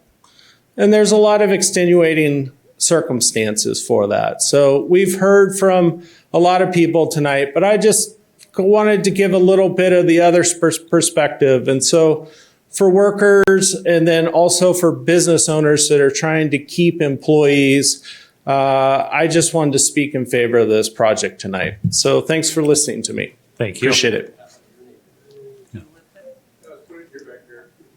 Hi, I'm Chrissy Strahl, and I'm actually piggybacking off somebody else that mentioned, where's the playground? Where's the parks? What are the kids that are supposed to be moving into this area do? Working at a local school within that area, we have a lot of kids that go to that school in that area that have nothing to do. They're out raising amok all the time. So now we're going to throw in all this more housing in that area with nothing else for them to do. You know, as it is, there's no parks anywhere near that area for the kids to go to, at least, you know, something so that these new families that we're bringing in for the families area, they have something for those children to do. Otherwise, we're going to add that many more kids running among everybody's houses like they are already doing it now. And could you give us your name one last time? I'm sorry. Chrissy Strahl. Thank you. Good evening again. I'm hoping to beat a dead horse. Crystal Callaghy. Can I ask of the police chief and fire chief, what is the crime rate? I'm sorry. You have to address the council. Okay. I would like to know what the crime rate is going to be of, introducing 87 new units with no playground, no pool, which is a safety issue. However, there's nothing for them to do there. So, when a kid has nothing to do, what happens? They get in trouble, right? You're introducing 87 low income families, hopefully, because this is supposed to be affordable housing. Also, I have to point out, we have an ISO rating in town, and it used to be 3, and it went down to 2 because our fire guys, they're amazing. They respond super quick. That means they respond within 2 minutes. What's going to happen when we add 87 new homes? We have hundreds going into the foothills. We have however many going up on Window Rock. What's going to happen to our ISO rating? It's going to shoot up. Havasu Heights is an 8B. You know what their insurance rate is? Incredibly high compared to what a normal insurance rate is in this community.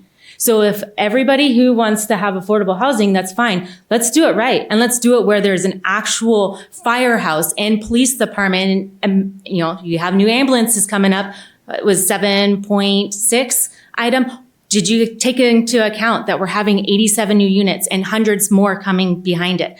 Are you planning for all of this? This is funds that, just because we're going to allow some developer to come in, sure, we're going to get property taxes. Is it going to be enough? Is it going to be able to fund that fire station that needs to come in that's long overdue? I mean, I just recently heard that the call to the foothills for a fire department, average call is 10 minutes. Are you going to wait 10 minutes if your kid drowned in the pool? Do you want to wait that long? Because I know if my kid drowned in the pool or I needed medical service, because 75% of the fire calls are medical, I mean, that's 10 minutes right now. What's going to happen when you have all of these homes in there and you don't have a fire station servicing them? The nearest one is on Buena Vista, Amberwood, and Palo Verde, and then you have the one here at the City Hall. That's a long ways. I hope you don't bleed out. Thank you. Would anyone else like to address? Hello. I'm Bonnie Toy. I hope you guys are doing really well. I was just curious about a couple things. One, first I did want to make a little comment on the whole traffic issue. I don't live in that area. I don't see the traffic every single day. That traffic doesn't bother me. I don't care. You know, I don't have to deal with it. However, I do live in an area, downtown area, that a few years ago there was a business on the street corner of Sunflower and Lake Havasu Avenue put there, and then on the corner of Swanson and Lake Havasu Avenue has a business. And then, as it turns out, this year, several years after these businesses have gone into place, now when I try to go down Sunflower Avenue or up Sunflower Avenue toward Lake Havasu Avenue, the traffic in that area, which was unplanned for 5 or 6 years ago when they put those buildings in, is completely blocked. The street is blocked by cars on each side of the street for people trying to access the buildings, and they can't access the buildings from the parking lot because the parking lot is completely crowded. And now I am almost getting hit once or twice a day when I go through that area because the city planning and zoning did not plan for increased population, maybe. And then there's the doctor's offices one of the doctor's office I go to, parking lot's always full, and I have to park on the street, get out of the car, get threatened by all the cars driving by. Again, you get, pretty certain when they opened that office, they weren't planning on 100,000 people living in Lake Havasu. And so when I look at this, even though don't live in that area, I completely understand their perspective and have a lot of sympathy for them. And then I was wondering when I heard somebody else mention earlier about the development code for the city, and I was wondering when was the development code developed, and at what level of population was the development code made for? Are those your comments, Ms. Toy? That was my question. Okay. Does that conclude your comments? I think. Okay, That was perfect. just my question. Yes. Yeah, so the general plan was last updated in 2016. It was approved by the council and then ratified by the voters of Lake Havasu City. And then the development code is updated subsequently to the general plan being adopted. For what population at that time? It does a population forecast for different intervals within in benchmarks. So it plans out general plan, Mr. Morris. I believe the general plan was probably our population around then was probably close to 55,000. I think generally you look at a growth rate of between 2 and 3% on average, but. So it's a wide range plan that looks well into the future. Okay, but we are growing more.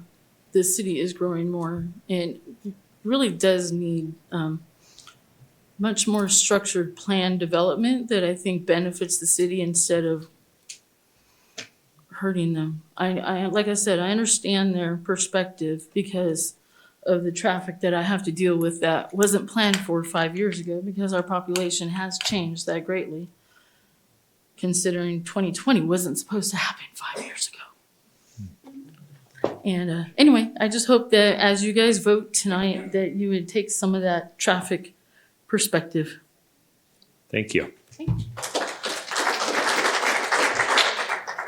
Hi, June Trubia. We're on Chimawavy, Mohican, and Warm Springs. I wasn't going to speak, but I figured with this many people in the room, I might as well go for it.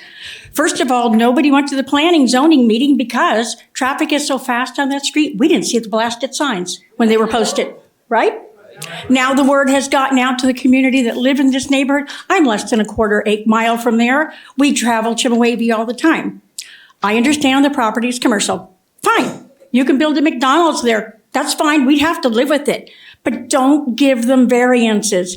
Keep the property to the code. If the variance is 2 stories, stick with the 2 stories. If the housing density is set, don't give them a variance. Give them a setback variance. Why? We can't get one for a carport awning for our motorhome.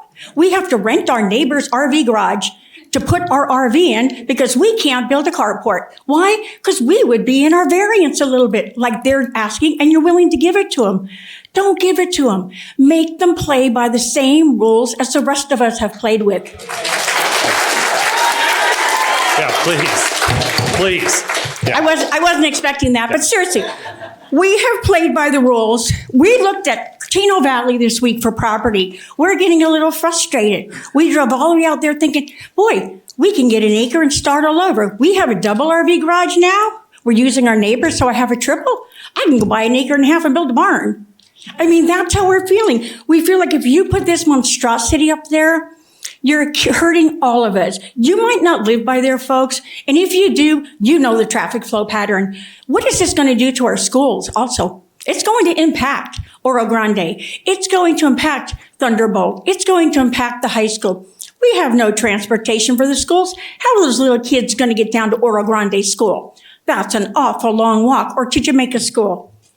But seriously, don't give the variances. You want to approve the project? Approve it. Just make them play by the same rules the rest of us have played by. I've been here over 20-something years now, and we play by the rules. And look, I don't even see a pool in that plan. I mean, come on. You can at least give the people a swimming pool. Thank you. Thank you. All right, before we get started, all right, so this is a business meeting. We cannot be, we're really not at a concert hall. So please let the comments be. I'm having a hard time hearing citizens' names when they're coming through. There's a lot of chatter on this side of the room. I can't hear the comments coming through. So please, we're at a business meeting. Let's have decorum to do so. And ma'am, if you could please state your name. And Sandra McDaniel. My concerns have been addressed by other people, and I would just respectfully request that you do a roll call vote on this issue. As you can see, there's a lot of public concern, and I think that the public deserves to know exactly who is voting for this and who is voting against it. yeah, thank you. Yes. Yes, please. Hi, Deborah Kratz. We live about a block away from there, and I don't have a problem with building there. I know we need more housing, but if you drive around town, how many 3-story buildings do you see in town? I think 1 on Swanson Avenue. If you took that building and put it in our neighborhood, that looks like crap. Sorry, that's not right to do that. All of our houses are southwest looking houses. That's a beautiful drawing that they had up there. The apartments look great, but they don't belong in that neighborhood, especially 3 stories. Thank you. Mr. Mayor, Council, I just have one other thing before you guys vote, because I kind of feel the room, we're kind of getting to that level where you guys are going to vote. First off, I know some of you guys are dozing off up there, so that's one of the things I want to make sure we bring this up before. But I want you guys to all look up from your computers that you've been typing on through this and look at the crowd here. And I want this crowd to raise their hands of who opposes this bill, the way it goes as such. And then before you make a vote, you look at all your constituents in this room and remember, we voted for you. And if you want it to happen again, you may want to take our opinions in this. Yeah. Sir, what was your name? Brian Strahl. No, all of our meetings are public records. We have to keep minutes. So, yes. Hi, my name is Sandra Lawrence, and I live on Churchill Drive, which is the street after Chemawavy. Currently, I cannot go up my street to get out on McCulloch. 2 reasons. Traffic is going so fast. I'm a grandma driver. I don't have one of the fast cars to pull out fast. The second reason is because the actual hill going up from Chemawavy to Churchill has a site variance, which I'm surprised that there has been no traffic study done there as of yet. I cannot pull out. I have to go down the hill and come around to Chemawavy. Now, currently, with the parking situation that you're talking about with the 3-story building, I can see that there is going to be more traffic on the streets, whether it's on McCulloch or not with the 1 trash can, I don't know. But what I'm concerned about, again, is traffic currently, let alone with the 3-story building. The other thing I was thinking about, which I don't know if it's true, could be a 3-story building doesn't belong in the area with those residents. I bought a home here, and I didn't expect to have the commercial change to residential and a 3-story building.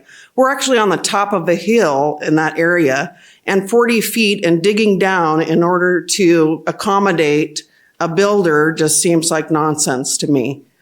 You want to have something there, fine, but I don't believe that it's necessary for a 3-story building to go amongst residential area. We bought our homes. I feel like my home is going to depreciate now if this goes through as is. Thank you. Yeah, thank you. Hi, everyone. Mayor and Council. I'm surprised nobody mentioned anything about electric vehicles.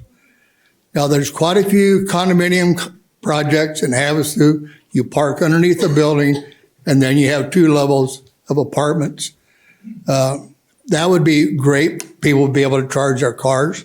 And I didn't hear anything about having charging stations in the parking area. Or you're going to have a bunch of extension cords going from the building. That's right, extension cord. You've got to charge your Mr. car. Wisdom, address the council, please. Yes. Yeah. You guys are special. Yeah. I think you may want to think about because electric cars are going to be the dominant thing. I've been here 40 years. If another 40, well, I won't be here another 40. No, I won't make that. Things are changing, and things are going to change a great way, especially for automobiles, parking, and things like that. Do a good job. Thank you. Thank you. Hi, Diane Wilkinson. I'm on Chickasaw Lane. I think the city needs to slow down. I was house hunting 10 years ago in the foothills, and I remember builders or realtors saying, no problem, we're going to have schools up there, we're going to have a firehouse. None of that's happened, and you've built beyond what I imagined back then. And now you're building down there on the other side of the lake, and you want to do this? We don't have the infrastructure. We need a firehouse. We need more police. We need a school. I work in the schools. They're already overcrowded. The teachers are overburdened. And, well, I agree, underpaid too. And I think we have to catch up before we can keep growing. And then I have a question. What's affordable housing? What is the rent? What's the rent? Can someone answer that? I'm wondering what affordable is. Yeah, so this project has not been sold as affordable, and none of our communication or reports. Oh, I've been hearing that all night. Yeah, it's a word that the public has used, but it was not in Mr. So we Morris's can report build at these, all. and these might still be $2,000 a month apartments that are not affordable to the citizens we need in this town to work. And then it's 2 to 4 months right now a wait to get into a doctor if they're accepting new patients. Okay, we don't have doctors. We're not bringing new doctors or medical in here to accommodate all these new citizens. I hear our emergency room's always a long wait time. So there's a lot to consider before we expand this way. And I live in this area, and I am very concerned with the parking and traffic. I see it during all the peak traffic hours. It is terrible, and it is dangerous. Thank you. Thank you. Would anyone else like to address the council on this item? Good evening, Mr. Mayor, council members. My name is Ernest Wilkinson, and would like to see if we can go back a couple pictures what we got posted up there. My concern is right. Whoop, back. One more. Okay, all these units, all these daily trips are based on how many lanes of traffic? Well, the trip generation numbers here aren't based on lanes of traffic or anything. They're based on a proposed use and then a rate based on that use. And in the example for the apartment here, the use is apartment, the size is 87 units, and the rate is 6.65 trips per unit. And so that comes to 579. So it's not based on anything on roadways or anything. It's based on the proposed use. Okay.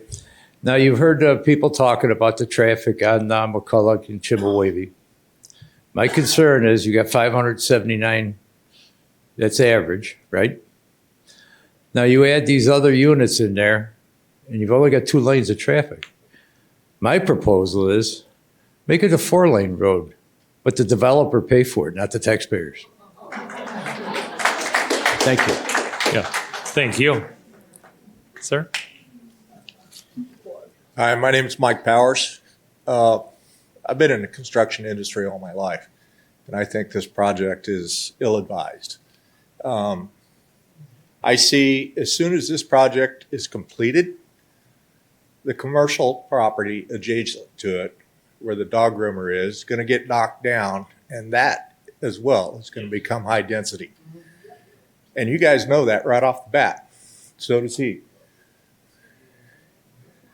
That's what nobody's talking about. You're going to double this project within 2 years. I guarantee it. Yes. Thank you. Would anyone else like to address the city council during the public hearing?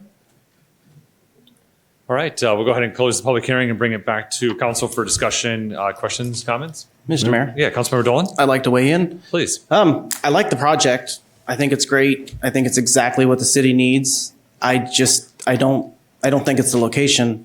This is a zone, this is coming in front of us, not do we want an apartment? It's are we willing to change the zoning so this specific project can come here?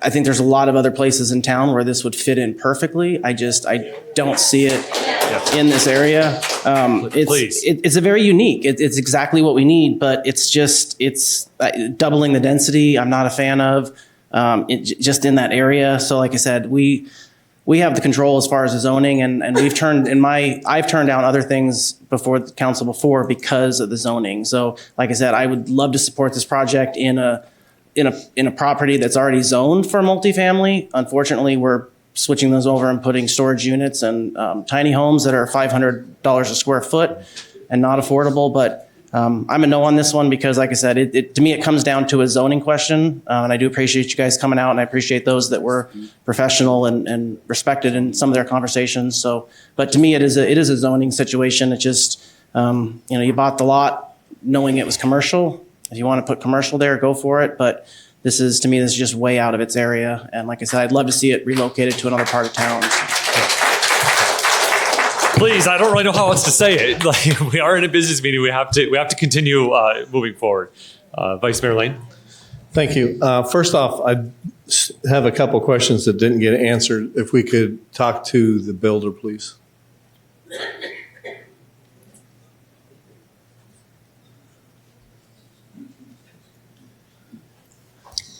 Thank you for being here tonight to answer our questions. The first question I have, there's been a couple questions about Section 8 subsidized housing. Are there any plans for that? No. Okay, and then the second is if you were able to build this, what would the building time frame be? Probably looking at going through the building permit process, probably 6 to 8 months through the process to start construction. Okay, thank you. That's the only questions I had. Those are questions that the public asked me, so I was asking those questions. So thank you. Okay, I have some comments that I want to make. And before I do that, one thing I want to say, none of us interrupted you guys while you were talking. And so I just ask you guys to be respectful so that everybody can hear what we have to say. I think that's important, that we have some decorum. The mayor's asked at least a half a dozen times, so please do that. When I first heard about this project and I first saw this project, I actually had a family member that lived on Delta Drive and rented one of the duplexes there, so I'm really familiar with the area. I was really excited for this project, and the reason for that is I've been on council for 7 years, and in those 7 years, we've asked somebody to please come build workforce housing. I'm not saying affordable housing, I'm saying workforce housing. And you know where the workforce housing has been built is in Kingman and in Bullhead. And people are commuting here. We heard about medical. We need more medical. Well, guess who's getting all the medical workers? Kingman, because they can afford to live there. And so they're living there and they're not coming here. We need workforce housing. We have air conditioning companies that their air conditioner techs need a place to live. There's no place for them to live. One of our local companies is even starting from the ground up to train people because they can't get people to move here because they can't afford it. What I heard from the developer earlier is this is not a developer that's building this. This is one of our local business owners whose employees can't find a place to live, so he wants to build an apartment complex so that his employees have a place to live. Please don't interrupt me. So that he has a place to live, or they have a place to live. And the reason that they were going as high density as they were so that the rent could be affordable for the workforce, not low income housing, but affordable for the workforce. As far as parking goes, we have a code. The parking meets the code. If we need to change the code for more parking later, that's fine. Now, please, I'd never interrupted a single one of you. Now, with all that said, my vote is no on the project. I was going to vote yes. I really like the project, but it's not what I want. It's what the people of Lake Havasu want. Do I think the majority of the people of Lake Havasu would love to have this apartment complex? Absolutely. Do the people that live around there? No, they don't want it in their backyard. They want it in somebody else's backyard. You all want workforce housing. I get that. And you're willing to have it go as long as it goes somewhere else. Well, that's what's going to happen. We're not going to have people to work in our restaurants. We're not going to have the people to work in the hospitals until we can get some workforce housing. But apparently this is not the right project. So that's where we're at. Thank you. Yeah, thank you, Vice Mayor Lang. Please, he's asked 6 times, 7 times. Councilmember Moses. Yeah, thank you, Mayor. I really don't understand the animosity towards council on this. When something like this comes to council, I always try and put myself in your shoes. What would I do if I lived there? I lived there. I lived on 651 Delta Drive. That was my first house when I moved to Havasu. So I've been there, and I know what this is going to be and what it means. I like this development. I'm going to echo his sentiment that we absolutely need apartments. Employees, people who work in this company, in this city and make Havasu need a place to live. They're not worried about where their boat's going to stay because they don't have one. They're just worried about if they can put a roof over their head. So this is a huge, huge concern. And I actually like this spot. I don't think anybody here wants me to build a restaurant next to your home. So to have more of a buffer in between the rest of the commercial node makes a lot of sense. What I'm not in love with, and actually I want to thank the developer. This is the first developer in a long time to bring anything other than a boat storage unit or any other, or multi-million, this is the first one who's actually willing to come and address this problem for Havasu in a long time.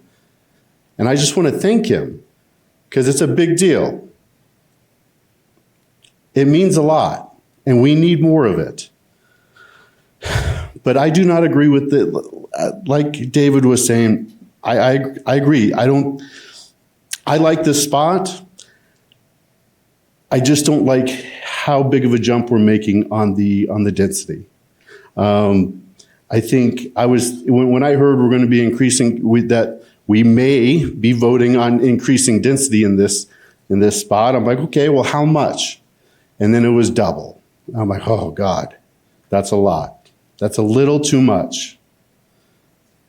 So I'm not gonna approve this, but I hope the developer can come back and work with staff to see what we can do to make this work out for both the residents of Lake Havasu and the residents you want to put in this development, because we definitely need this.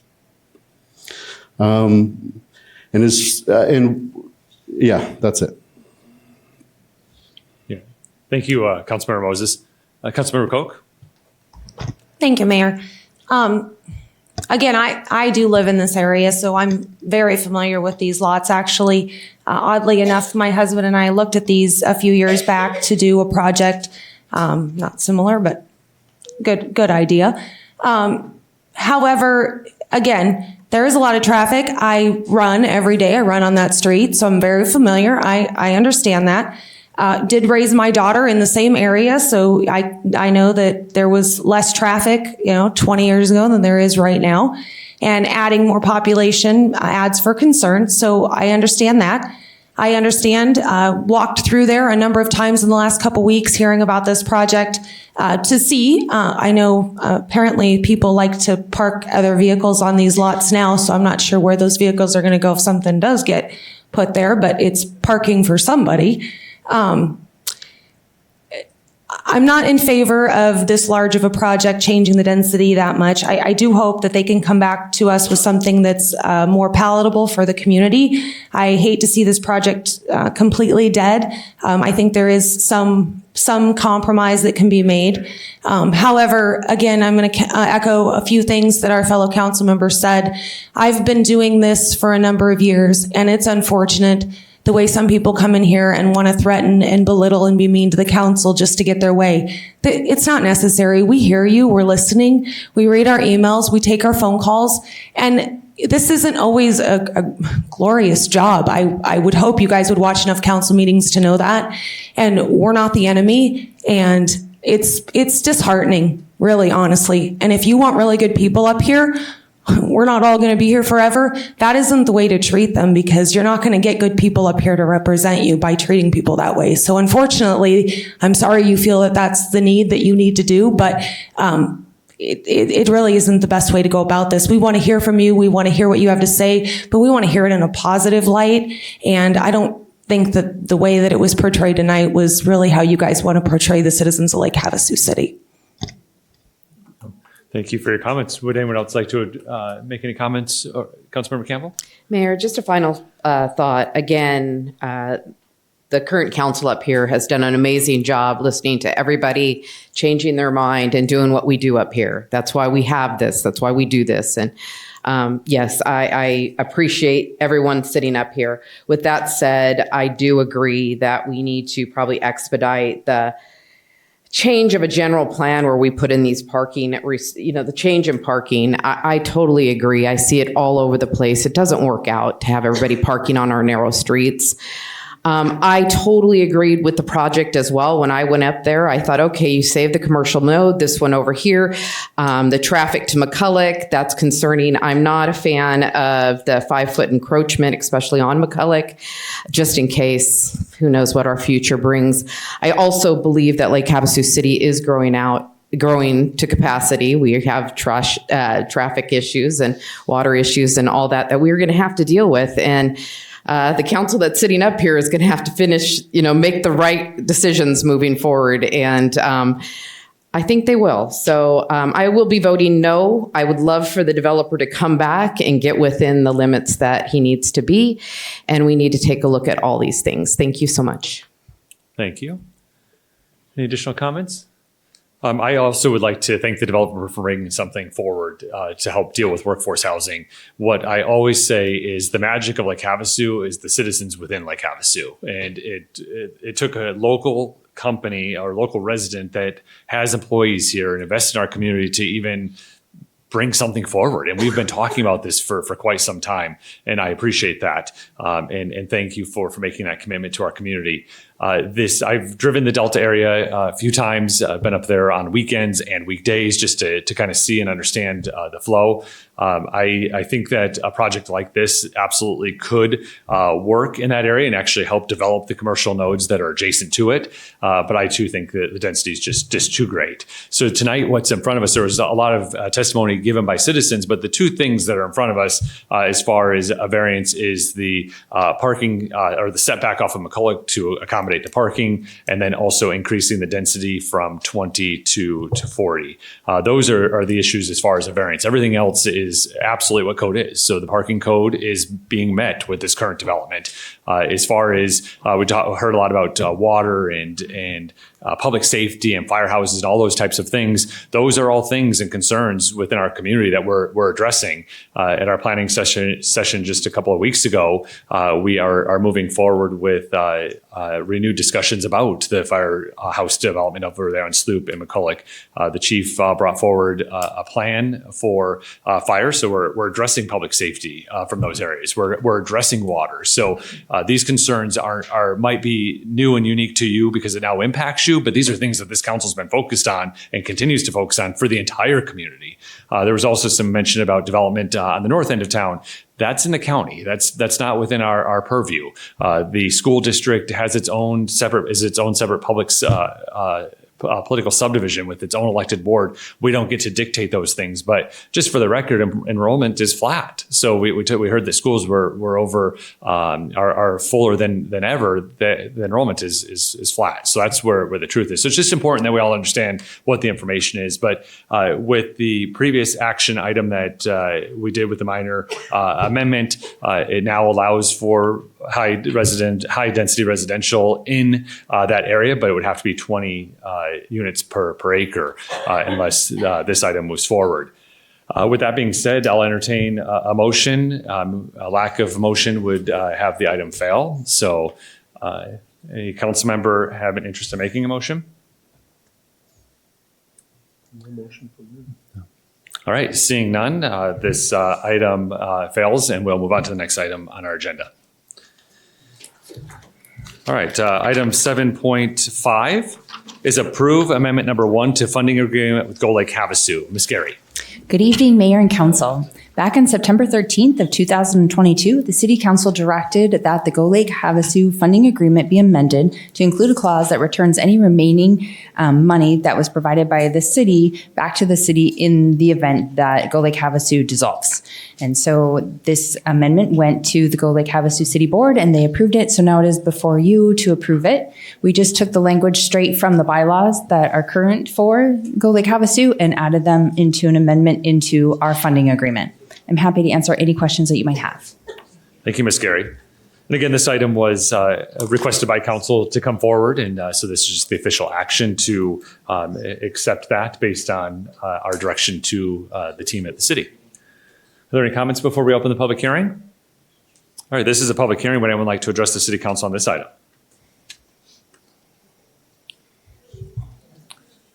Seeing none, we'll go ahead and close the public hearing and bring it back to council for discussion or possible motion. Mr. Mayor, Councilmember Dolan? motion. Please. I move to approve amendment number 1 to funding agreement with Go Lake Havasu.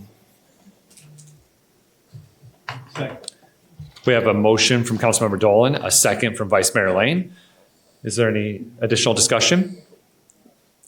Seeing none, we're ready to vote. All in favor, please say aye. Aye. Aye. Opposed? Motion carries unanimously. 7-0. I get these jobs, I get thrown off sometimes.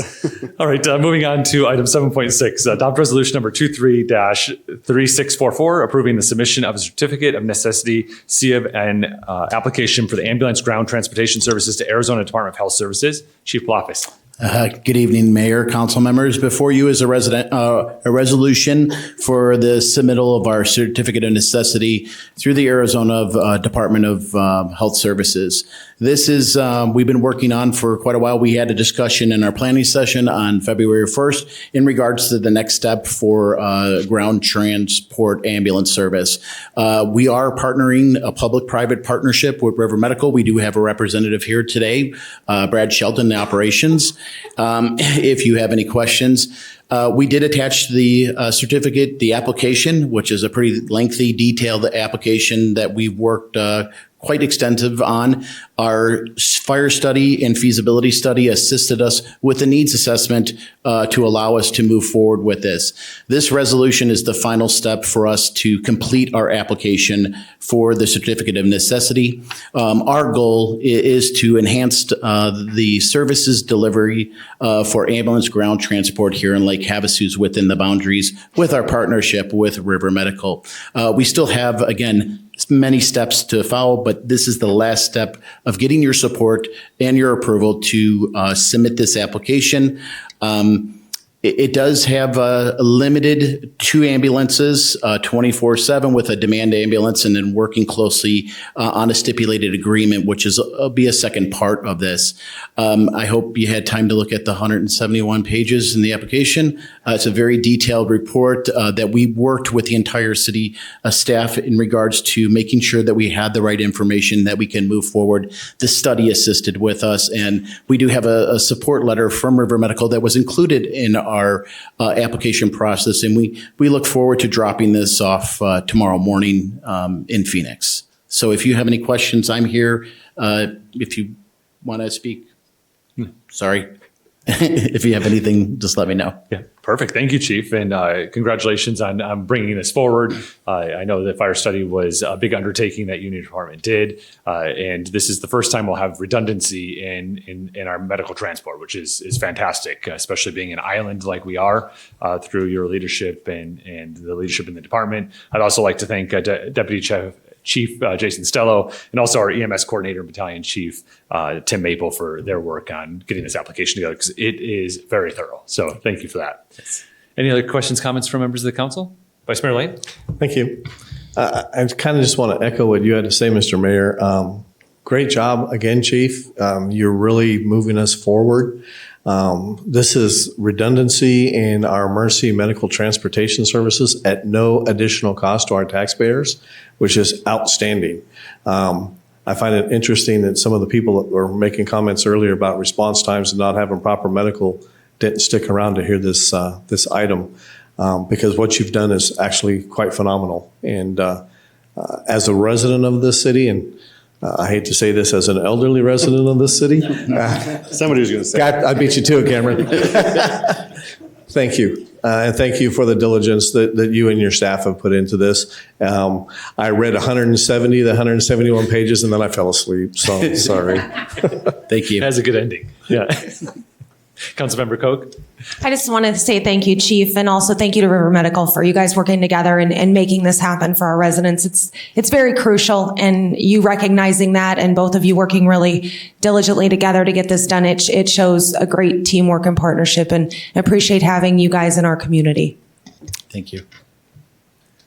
All right. Oh, Councilmember Moses? No, just again, thank you. You guys have done a lot of great work for this, and I appreciate everything you're putting forth. I also want to thank, and I did this at the planning retreat too, but I wanted to thank AMR for teaming with us. It says a lot, and they're putting the citizens first, allowing us to be the redundant part of the program. And just want to thank, it's a very unique situation, took a lot of creativity. I just appreciate everyone's work on it. All right. This is a public hearing. Would anyone like to address the city council on this item?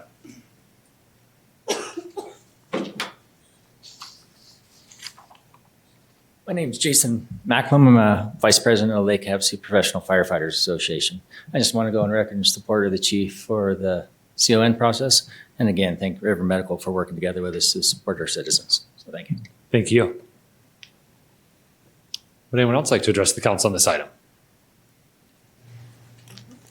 All right, seeing now, we'll close the public hearing and bring it back to council for discussion or possible motion. Mayor. Vice Mayor Lane, please. I move to adopt resolution number 23-3644, authorizing and directing the city manager to submit the completed certificate of necessity application for ambulance ground transport services to the Arizona Department of Health Services, and to approve, sign, and file the application, and authorizing the city manager and city attorney to execute any other documents and take any other actions as necessary to carry out the intent of this resolution. Second. We have a motion from Vice Mayor Lane, a second from Councilmember Dolan. Is there any additional discussion? Seeing none, we're ready to vote. All in favor, please say aye. Aye. Opposed? Motion carries. Thank you. 7-0. All right, item 7.7 is a award agreement for professional services designed for the Booster Station 4 Pump Station Improvements Project to NSC Engineers, Inc. Mr. Hart. Well, good evening, Honorable Mayor and City Council. Good to be here tonight, and let's talk water. So I have here before you a recommendation to award an agreement for professional services for the Booster Station number 4 Pump Station Improvement Project to NCS Engineers. Just a little bit of history here. I wanted to show you this presentation up here. This is a design contract. For those of you that maybe not familiar with the various tank reservoirs that we obviously have quite a few throughout the city. This one in particular is at Tank Reservoir Site 4, and it is kind of in the eastern, middle, northern portion of the city. It is one of our, like I said, I think 27 sites that we have. This one in particular, we have 2 tanks there. One that was recently rebuilt, which is C422. The booster station is located in the back of this property.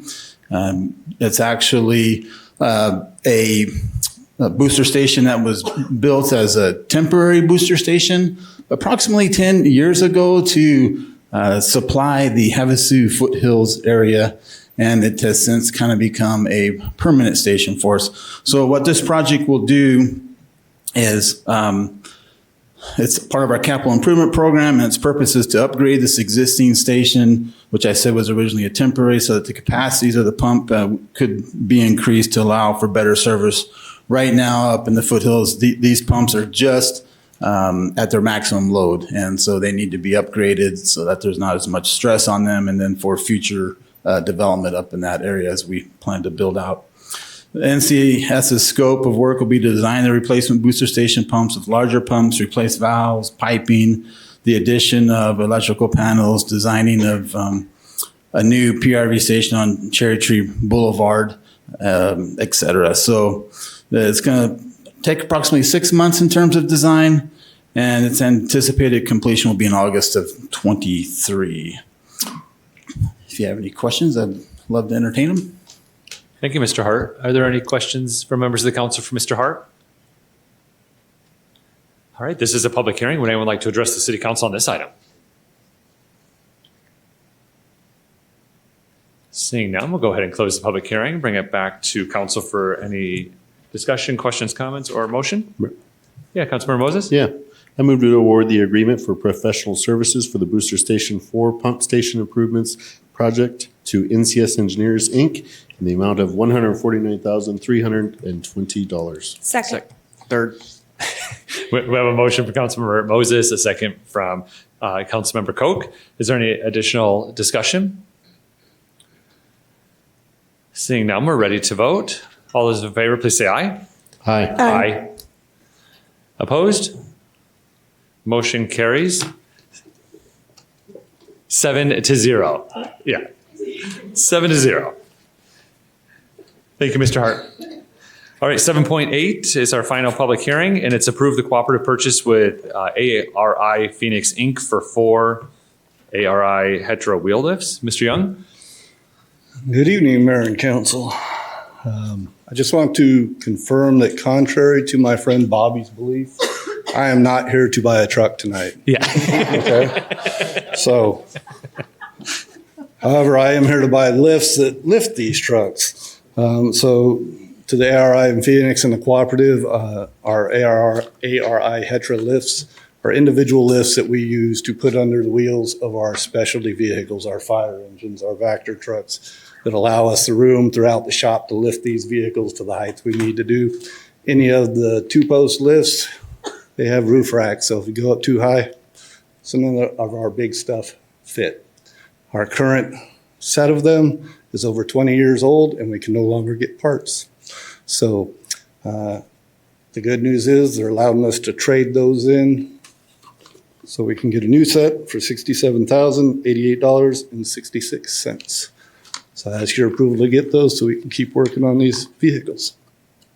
Thank you, Mr. Young. Other questions or comments from members of the council?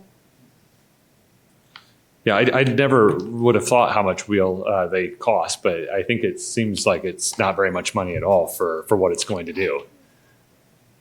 The ease it puts in for that job and to be able to lift these vehicles safely, it's amazing. And they're very unique in and of themselves because they all operate as one, but they lift together and we're able to put the vehicle wherever we need it. Yeah, great, fantastic. All right, this is a public hearing. Would anyone like to address the city council on this item? Seeing none, we'll go ahead and close the public hearing, bring it back to council. Mayor, Yeah, Councilmember Koch, motion? please. Move to approve and authorize the city manager to sign the cooperative purchase agreement with ARI Phoenix, Inc., utilizing the Sourcewell cooperative purchase contract for 4 ARI Hetra wheel lifts in the amount of $67,088.66, including estimated sales tax, freight, and the trade-in credit, with a termination date of April 13th, 2024, and authorize city staff to exercise the option to renew for an additional 1-year term. Second. We have a motion from Councilmember Koch and a second from Councilmember Campbell. Is there any additional discussion? Seeing none, we're ready to vote. All in favor, please say aye. Aye. Opposed? Motion carries 7-0. Item 8 is our call to the public. This is an opportunity where citizens have to address the city council with items that are within the jurisdiction of Lake Havasu City. Your comments are limited to 3 minutes. There's a light indicator box next to Ms. Williams. Green means you have 3 minutes. Yellow means you have 1 minute remaining. And red means that the 3 minutes is up. Again, we ask that you address council directly. You don't have to sign up for call to the public, but we did have a few people sign up before you begin. So Mr. Sanders, is Mr. Sanders still here? Yes, please. Yeah, we have a couple of people signed up first, and then we'll take your comment. Yes, thank you.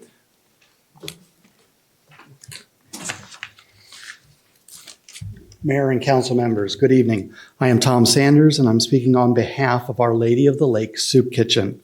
I'm a member of the Soup Kitchen Advisory Council and one of more than 80 Soup Kitchen volunteers. I would like to thank you for creating the ARAP Coalition. They invested so much time and energy into reviewing the grant applications. Lake Havasu City should be proud of the numerous organizations that give back to the community and those in need. It is unfortunate that additional funds were not allocated to assist more organizations here in Lake Havasu City who applied for the ARAP grant. The Soup Kitchen did not enlist the help of a seasoned grant writer to assist in the application, who may have been able to better explain the needs that exist in our organization and the services we provide to the community. Our local Soup Kitchen has been serving meals to those in need for over 21 years. We have a paid coordinator, and the rest of our operation is done with our volunteers who help feed those in need in Lake Havasu City. The Soup Kitchen does not serve soup, but rather provides a hot 3-course balanced meal on Tuesdays and Thursday afternoon from 4 to 5:30, as well as carry-out meals on Saturday morning from 8:30 to 10:30.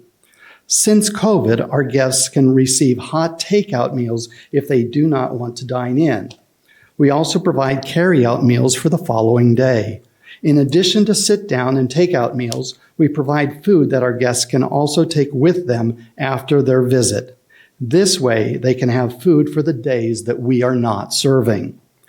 We are experiencing ever-increasing costs, and there is no charge to our guests, and no one is turned away. Much of our kitchen equipment is well-worn and nearing the end of its useful life. Many of our appliances will need to be replaced in the near future. Should additional grant funds become available and be awarded, they would help us to continue to provide the essential services of feeding those in need in Lake Havasu City. Thank you for allowing me the opportunity to speak and tell you more about our wonderful organization. Thank you, Mr. Sanders.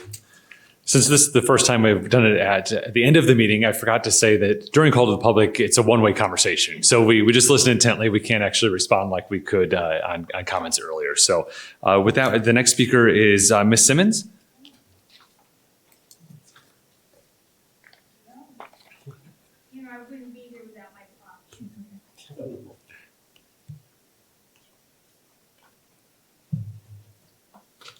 Christine Simmons, representing POD. And by the way, you know we're the sweetheart state because we were founded on Valentine's Day. So anyway, my side of this is going to be a little more lighthearted than what we heard earlier. POD, this is our fifth cleanup in the desert, and it's going to be the last Saturday in March. Hope you'll join us at Paso de Oro Colt, but also we're including other desert areas, the Bunker Bar. Might be a fun place to clean up. And also over on the Donkey Acres area. So more to come on that. I've been working with two wonderful rangers. They're providing the dumpster and all the trash bags, but they're really looking into this wonderful sign. They feel that this is the Erase Ranger sign where it has teeth. Remember you asked me about teeth? Yeah, it can be enforced. So this would be wonderful on the city street just before they enter the desert so it doesn't get shot up and disappear. I don't know if you know, but we're having a community cleanup on March 25th, too. It's going to be on the lake, in the city, and guess who's in charge of the desert? But it's going to be wonderful. It's going to be throughout the city, and the Rotarians are really involved in it. And if you have an area that you know is being abused, contact them. They'll put it on the list and get a bin there. So that's really exciting. And I hope our children and scouts and other things will get involved in that. Again, the desert is getting filled with stuff, and please call Bulky Pickup. They will take that old stove, that old dishwasher, that old TV 6 times a year, 4 items free. You just have to call and ask Bulky Pickup and make an appointment. But, you know, when I see a garage sale, I give them notice of this because inevitably after the garage sale, they put a sign out there that says free. And the kids see that and they go, oh man, that stove would be fun in the desert. Or, you know, that TV would be fun to shoot up. So, yeah, call Bulky Pickup. And, we started a petition to the BLM and state lands. Let's think about the future. We are growing. Let's have land set aside on the north side of town off the 95 for a Sarah Park too. Just set the land aside. Our children are growing up. We're going to need other areas for safe riding, hiking, shooting, etc. So imagine that. We already have the model. Okay. Thank you. Thank you, Ms. Simmons. And then Ms. Patterson, I believe she spoke on 7.4, but also signed up for call to the public. Okay, and you're not, okay, perfect. All right, and then Ms. Turner, well, turn it over to you. Apologize, I don't hear very well, so apparently I wasn't paying attention. Oh, no, it can be hard. That's why I'm like, I don't know where it's coming from, so I understand. Yeah. Well, first of all, my name's Lisa Turner. I'm with the Cooking for Cancer Foundation, and I too am here to kind of present one more time and kind of ask that the City Council look at things a little bit with our coalition board. I think all of the organizations that applied for the grants were extremely important. They all serve a purpose in this community. They support our citizens that are in need of help in many different ways. So I don't want to make light of any organization because I truly believe that they all serve a very important purpose in our city. Cooking for Cancer has been established in 2012. We provide a service to our citizens that are battling cancer, and we financially take care of as much as we possibly can with an allowance of $2,500 per family. We serve about 30 families a year, and that is growing tremendously, especially as we continue to get out and people understand what we do. We too did not understand, nor was it explained to us in a sense that really how the system works as far as an organization being chosen for these grants. We're not professional grant writers. Apparently I can't even hear, so let alone write a grant was apparently too much to ask. But with that said, it was a shame that it was based on scoring, yet I understand the scoring system. I understand that it's important to follow the guidelines and that sort of thing. But at the same time, there was a comment made last week about not allowing their hearts to get in the way. To me, that's kind of the wrong approach in many ways, because although the money and the guidelines is important to follow the rules, why would you not open your hearts to the citizens of Lake Havasu and these organizations that provide services, each and every one of them? Each and every one of them provide a service that you should open your hearts. You should look at that from every perspective and not just from a scoreboard. That is not what we're about. I think that if I understand correctly, there's still money available that was given to the city, the grant to be given out. I also understand it was approximately about $1 million. Again, I'm not a positive of that, but if there is money available, I ask that you look at the soup kitchen, that you look at Cooking for Cancer. In many ways, this is these people's means. It's their means of eating. It's housing. We keep a roof over their head, even if it's just for one more month. We keep a car so they can get transportation to go get the treatment that they need as they're battling cancer. We provide food cards. We provide cash cards. We pay utilities, which I will tell you, on many, many circumstances, their utilities are already turned off. So we do provide a service. We do provide social services for these families that are in our community. Thank you for your time. Yeah, thank you. Yeah, since we had two speakers on that, this item has not come before council yet. So it still will come before council. And the comment about working from your heart was not made by this council because we haven't even seen the recommendation yet. Would anyone else like to address the city council during call to the public? All right, we'll go ahead and close the call to the public. Moving on to item 9 on our agenda, our council committee reports. Do any council members have a council committee report? Seeing none, our future item 10 is future meetings. Our next meeting is on Tuesday, February 28th, 2023 at 6 p.m. It's a regular meeting. And then on Tuesday, March 14th, 2023 at 6 p.m., we will also have a regular meeting. Item 11, are there any future discussion items? Mayor? Councilmember Future Campbell? discussion item. I'd like to have an update parking code for the high density multifamily conversation coming to the table quite quickly. I absolutely have seen it. Even my own daughter has experienced it. Councilmember Campbell, let's see if we get a second. Too much. Yeah, let's see if we get a second on that. Yes. Okay, you guys got it, right? Yes. All right, thank you much. I'll second. Okay, we have a motion and a second, so that item will be forward. Ms. Gary, do you have questions or clarification? Well, typically when development code changes they go to the Planning and Zoning Commission first. So are you asking for it to come to you first and then go to Planning and Zoning and then come back to you? Or what exactly, what's your thought on this discussion? Councilmember Campbell?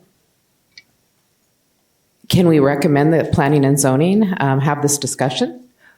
Well, that's what I'm you're asking it to come back on a future agenda. So I don't know if your expectation is that it comes to council first as a discussion, then you ask it to go back to the planning and zoning floor. Let's do that. Yeah, I would recommend that. Let's have a discussion about it and see if we can do the steps appropriately. I can't go to the city council, the planning and zoning meetings and give recommendations. So either that and there is no liaison. So.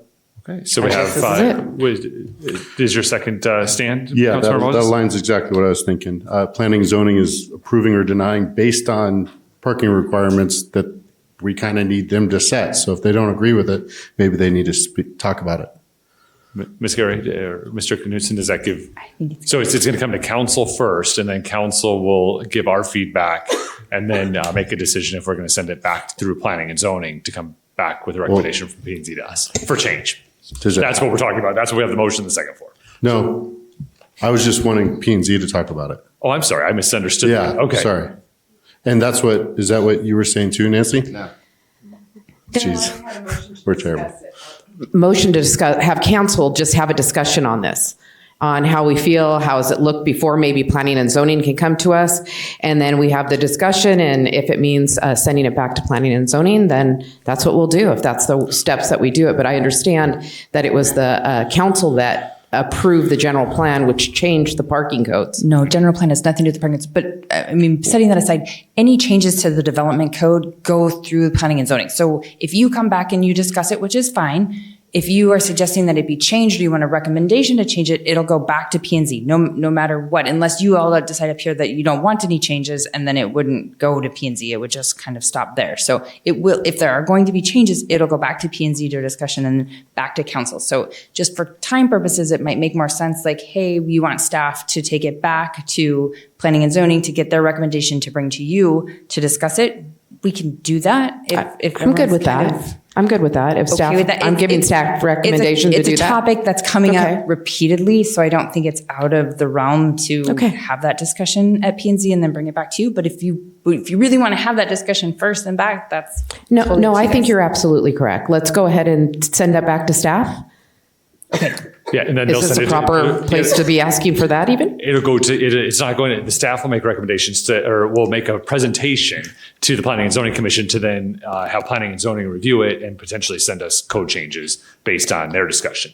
Okay, And sounds that's- good. You're good with That's that. what she's proposing. Yes, I second it. Okay, I think we got there. Because apparently I didn't understand the Mayor, first time. council, I'm so staff sorry. will bring a background, existing conditions, what the code reads, what it means for the developer, for the city and otherwise. We'll make that presentation and then we'll go from there.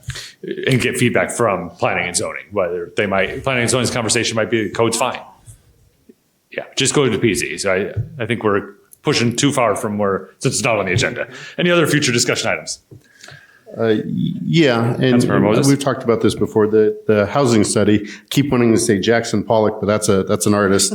I forget the name of the company that did the housing study for that was commissioned by the Partnership for Economic Development. But I'd really like to see that come to council. Tonight's conversation was just evidence that we really need to see some information so that we can see the state of our city. I believe that's already coming next council meeting, the housing study from PED. Is that next council meeting or the one after? Mayor, Councilmember Moses, yeah, that'll be on the, we'll do a work session, I believe, 4:30 at the next council meeting. And it'll be, we'll have the housing study. I'll make a presentation. All right, any other future discussion items? All right, motion to adjourn. All right, we're adjourned. Thank you all for being here. Be kind and we'll see you next time.